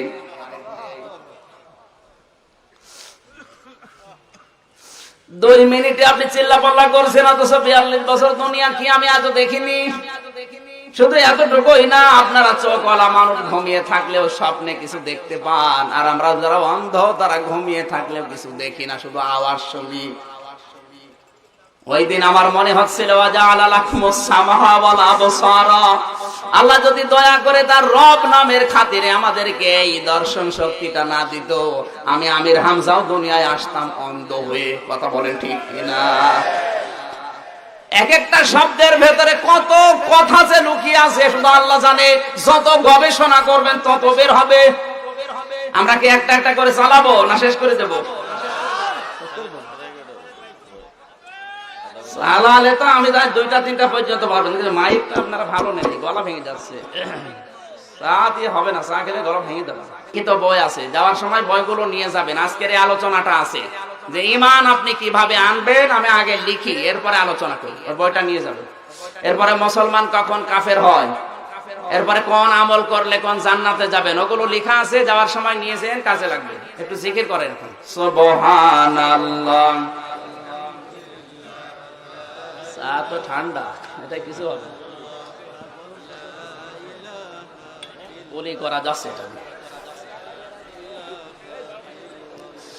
সুবহানাল্লাহ আলহামদুলিল্লাহ লা ইলাহা ইল্লাল্লাহ, সুবহানাল্লাহ আলহামদুলিল্লাহ লা ইলাহা ইল্লাল্লাহ। কি হলো, এরা ওঠে কেন? না আশ্চর্য, বৃষ্টি হচ্ছে। হ্যাঁ, বই পরে মোনাজাতের পরে বই নেবেন, এখন বসেন। কি আশ্চর্য, গলা ভেঙে যাচ্ছে না তো। সুবহানাল্লাহ আলহামদুলিল্লাহ লা ইলাহা ইল্লাল্লাহ, লা ইলাহা ইল্লাল্লাহ মুহাম্মাদুর রাসূলুল্লাহ। সম্মানিত ফরিদপুরবাসী, আসলে আমি আর আগের মতো মানে হাত পা ছেড়ে দেওয়া মানুষ এখন নেই। আমি একটা জায়গায় এখন বন্দী হয়ে গেছি। যেহেতু একটা জায়গায় আমি দায়িত্ব নিয়েছি, কাজ নিয়েছি, চাকরি করছি, এজন্য তাদের আন্ডারে থাকা লাগে। আমার যিনি মালিক, আকিজ গ্রুপের চেয়ারম্যান, আদ্দিন হাসপাতালের সম্মানিত মহাপরিচালক ডাক্তার শেখ মহিউদ্দিন স্যার, উনি দায়িত্ব দিয়েছেন যে আপনি বৃহস্পতি, শুক্র, শনি এই 3 দিন ওয়াজ মাহফিল করার দরকার নেই, তাফসীর মাহফিল করার দরকার নেই। আপনি 3 দিন গবেষণা করেন, পড়েন, লাইব্রেরি বানিয়ে দিন। আর আপনি রবি, সোম, মঙ্গল, বুধ এই 4 দিন বাংলাদেশের বিভিন্ন জেলায় যাবেন। আর ওনাদের যেহেতু ব্যবসা আছে বাংলাদেশের বাইরে প্রায় 31-32টা দেশে, আমরা আপনাকে সাথে সাথে করে নিয়ে যাব, ওই সমস্ত দেশেও কোরআনের কথা আপনি বলবেন, আমরা ওগুলো ভাষান্তর করে দেব। হয় উর্দুতে করব, হিন্দিতে করব, ইংরেজিতে করব, আপনি বাংলায় বলবেন। ওগুলো প্রায় যতগুলো ভাষায় করা যায় ওই ভাষায় করে সারা দুনিয়ায় পৌঁছিয়ে দেব, কারণ এই কথাগুলো সারা দুনিয়ায় পৌঁছানো দরকার। এজন্য আমি সময় হয়তো ওইভাবে সারা দেশের সব জেলাতে সব থানায় দিতে পারবো না। যারা ডেট পান না অনেকে রাগ করেন যে আমারে দিল না। আমি একটা মানুষ যাবো কত জেলায়, অথচ সপ্তাহে 7 দিনের 3 দিন এখন প্রায় মাইনাস হয়ে যাচ্ছে। তারপরেও বলেছি স্যার একটু সময় দেন, এবার ডেট গুলো নিয়ে ফেলেছি, আমার হচ্ছে না। আমি ওই রবি সোম মঙ্গল বুধ এই 4 দিন হয়তো আসতে পারবো আগামী থেকে, আর এই 3 দিন আমার পড়াশোনা করা লাগবে, গবেষণা করা লাগবে, যেহেতু একটা বাইন্ডিং এর ভেতরে এখন পড়ে গেছি। মন মতো যা চাই তাই করা যাবে না, আপনি বললেও হবে না। তারপরেও 12 তারিখটা আমি মুরাদ ভাইয়ের জন্য দিয়েছি, ডাক্তার শাহিন জব্দার ভাই এবং অধ্যাপক নজরুল ইসলাম, মাহফুজুর রহমান মাওলানা সহ যারা দায়িত্ব নিয়েছে। 12 তারিখে আমি মন খুলে কথা বলবো, আজকে গলায় ব্যথা করছি। আজকে শেষ করলাম। আমিন। বারাকাল্লাহু লানা ওয়া লাকুম ফিল কোরআনিল আযীম। আল্লাহুম্মা আমিন। মোনাজাতটা করে যান ভাই, হাজার হাজার মানুষ মোনাজাতটা করে বইটা নিয়ে তারপরে যাবে। ربنا ظلمنا أنفسنا وإن لم تغفر لنا وترحمنا لنكونن من الخاسرين। মাথা নিচু করেন, চক্ষু বন্ধ করেন। করোনার মহাপ্রাদুর্ভাব চলছে, কখন কে চলে যায় আমরা জানি না। মাথা নিচু করে জীবনের শেষ মোনাজাত মনে করে আল্লাহর কাছে হাত তোলেন। ربنا آتنا في الدنيا حسنة وفي الآخرة حسنة وقنا عذاب النار وادخلنا الجنة مع الأبرار يا عزيز يا غفار يا رب العالمين। رب العالمين ফরিদপুর জেলার সদর থানার ধলদি এলাকায় তোমার নবীর ঘর মাদ্রাসা ময়দানে বসে হাজার হাজার বান্দা বান্দি নিয়ে আমি গুনাহগার হাত তুলেছি। জীবনে কিছুই যদি তোমার কাছে পছন্দ না হয়, এই গভীর রজনীতে কোরআনের কথাগুলো যারা চাতক পাখির মতো বসে শুনছিল, কত আলেম এখানে বসে আছে, কত সাধারণ মানুষ বসে আছে। আমার তো মনে হচ্ছে আয়াত নিয়ে যদি এখন 1 ঘন্টা আমি আলোচনা করতাম কেউ বাড়ি যেত না। কোরআন শোনার জন্য যাদের এত আগ্রহ, আমার কণ্ঠের দিকে তাকিয়ে আমি আজকে শেষ করে দিয়েছি। মেহেরবানি করে আয়াতগুলোতে আমল করার তৌফিক দাও। সওয়াব যদি দিয়েই থাকো আমাদের নবীজির রওজায় পৌঁছিয়ে দাও। যত মানুষ কবরে আছে আল্লাহ তুমি এদেরকে ক্ষমা করে দাও। মা বাপ যারা হারিয়ে ফেলেছে আল্লাহ মা বাপকে মাফ করে দাও। রব্বুল আলামিন এই ফরিদপুর, মাদারীপুর, রাজবাড়ী, মাগুরা, গোপালগঞ্জ এই সমস্ত জেলাতে যার মাধ্যমে আসতাম তিনি আজ কবরে নেই, দুনিয়ায় নেই, কবরে আছে। মরহুম মিজানুর রহমান মোরাদ, তার জীবনের ভালো কাজগুলো কবুল করো। মানুষ হিসাবে যদি অন্যায় কিছু করে আল্লাহ তুমি নিজ করে তোমার গফফার নামের খাতিরে মাফ করে দাও। দুনিয়ায় আমরা যত অপরাধ করি আল্লাহ, অপরাধ গুলো যদি শরীরে রিকা থাকতো মানুষ আমাদেরকে কুকুরের মতো ঘৃণা করে তাড়িয়ে দিত। যেভাবে তোমার সাত্তার নামের ওসিলায় গুনাহগুলো গোপন করে দিয়েছো, কিয়ামতের দিন তোমার ওই নামের ওসিলায় আমাদের দোষগুলো তুমি একেবারে গোপন করে দিও আল্লাহ। মাহফিলের সম্মানিত সভাপতি, আল্লাহ আমাদের অভিভাবক, সম্মানিত চেয়ারম্যান জনাব জাহিদ মুন্সি, তুমি তোমার এই গোলামের জীবনের যত ভালো কাজ আছে এগুলো মঞ্জুর করো। মানুষ হিসাবে শয়তানের ধোঁকায় যদি অন্যায় কিছু করে থাকে আল্লাহ তুমি তারে ক্ষমা করে দাও। তার মা বাবাকে তুমি মাফ করো। তার স্ত্রী পুত্র সন্তানাদি যা দিয়েছে এগুলো সহি সালামতে রাখো। রব্বুল আলামিন যে মাদ্রাসার দায়িত্ব তুমি তার কাঁধের উপরে দিয়েছো, এই দায়িত্বটাই যেন তাকে জান্নাত পর্যন্ত নিয়ে যায় সেই সুযোগ করে দাও। এ মাহফিলের আয়োজন করতে গিয়ে তোমার যে বান্দারা শ্রম দিয়েছে ওদের শ্রমগুলো আবু বকরের মতো কবুল করে নাও। সম্মানিত মা বোনেরা পর্দা আড়ালে বসে আছে, অনেকের সন্তান হয় না, সন্তান দাও। যাদের ছেলে মেয়ে দিয়েছো এদেরকে তুমি মানুষের মতো মানুষ বানাও। পরিবারে যার শান্তি নেই, স্বামী সোহাগিনী সন্তানকে বানিয়ে দাও। স্বামী স্ত্রীর ভেতরে ইসমাত রফিয়ার মতো মহব্বত পয়দা করে দাও রব্বুল আলামিন। এই দেশের স্বাধীনতার স্থপতি বঙ্গবন্ধু শেখ মুজিবুর রহমান সহ যত মানুষ দেশ এবং মানবতার জন্য জীবন দিয়েছে তাদের শাহাদাতের মর্যাদা দিয়ে দাও। করোনার মহাপ্রাদুর্ভাবে যারা জীবন দিল, বিশেষ করে দোয়া চেয়েছে আকিস গ্রুপের মেজ সন্তান শেখ মরহুম মমিনুদ্দিন। রব্বুল আলামিন করোনায় মারা গেছে, তাকে তুমি শাহাদাতের মর্যাদা নসিব করো। আজকের মাহফিলে আসার পরে যারা কোরআনের মহব্বতে বিভিন্ন জেলা থেকে দূর দূরান্ত থেকে ছুটে এসেছে, মাওলানা মাহফুজুর রহমান, ডাক্তার শাহিন জর্দার, আল্লাহ তাআলা অধ্যাপক নজরুল ইসলাম সহ, আমরা আব্দুল জব্বার ভাই সহ, আমরা আবুল বাশার ভাই আনোয়ার সহ, মাওলানা হোসাইন আহমেদ মাহফুজ সহ যত আলেম ওলামা কোরআনের জন্য আমাকে ভালোবাসে, আল্লাহ তুমি তোমার রহমত তাদের দিকে ঢেলে দাও। আমার যারা অসুস্থ আছে আমাদের শেফায়ে কামেলা আজেলা নসিব করো। আমার সাথে আজকে এসেছে শ্রদ্ধাভাজন চাচা জনাব ফয়সাল মাহতাব মানিক, তোমার যুবক বান্দাকে আল্লাহ তুমি ওমরের মতো কবুল করে নাও। হাফেজ আবু বকর সিদ্দিক, দেলাওয়ার সহ যত মানুষ আমিন আমিন করছি, কারো হাত একেবারে খালি হাতে ফেরত দিও না, কিছু না কিছু দাও।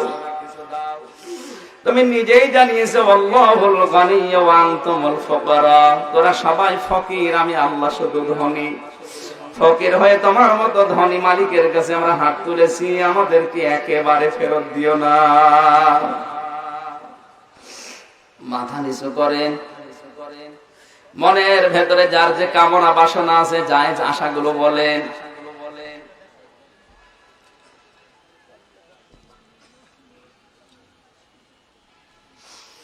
রব্বুল আলামিন তুমি আমার মা বাবাকে মাফ করে দাও, আমার শ্বশুর শাশুড়িকে মাফ করো, আমার সন্তান দুইটা ফারিহা জান্নাত অসুস্থ, দোয়া চায় আল্লাহ মেহেরবানি করে শেফায়ে কামেলা আজেলা নসিব করে দাও।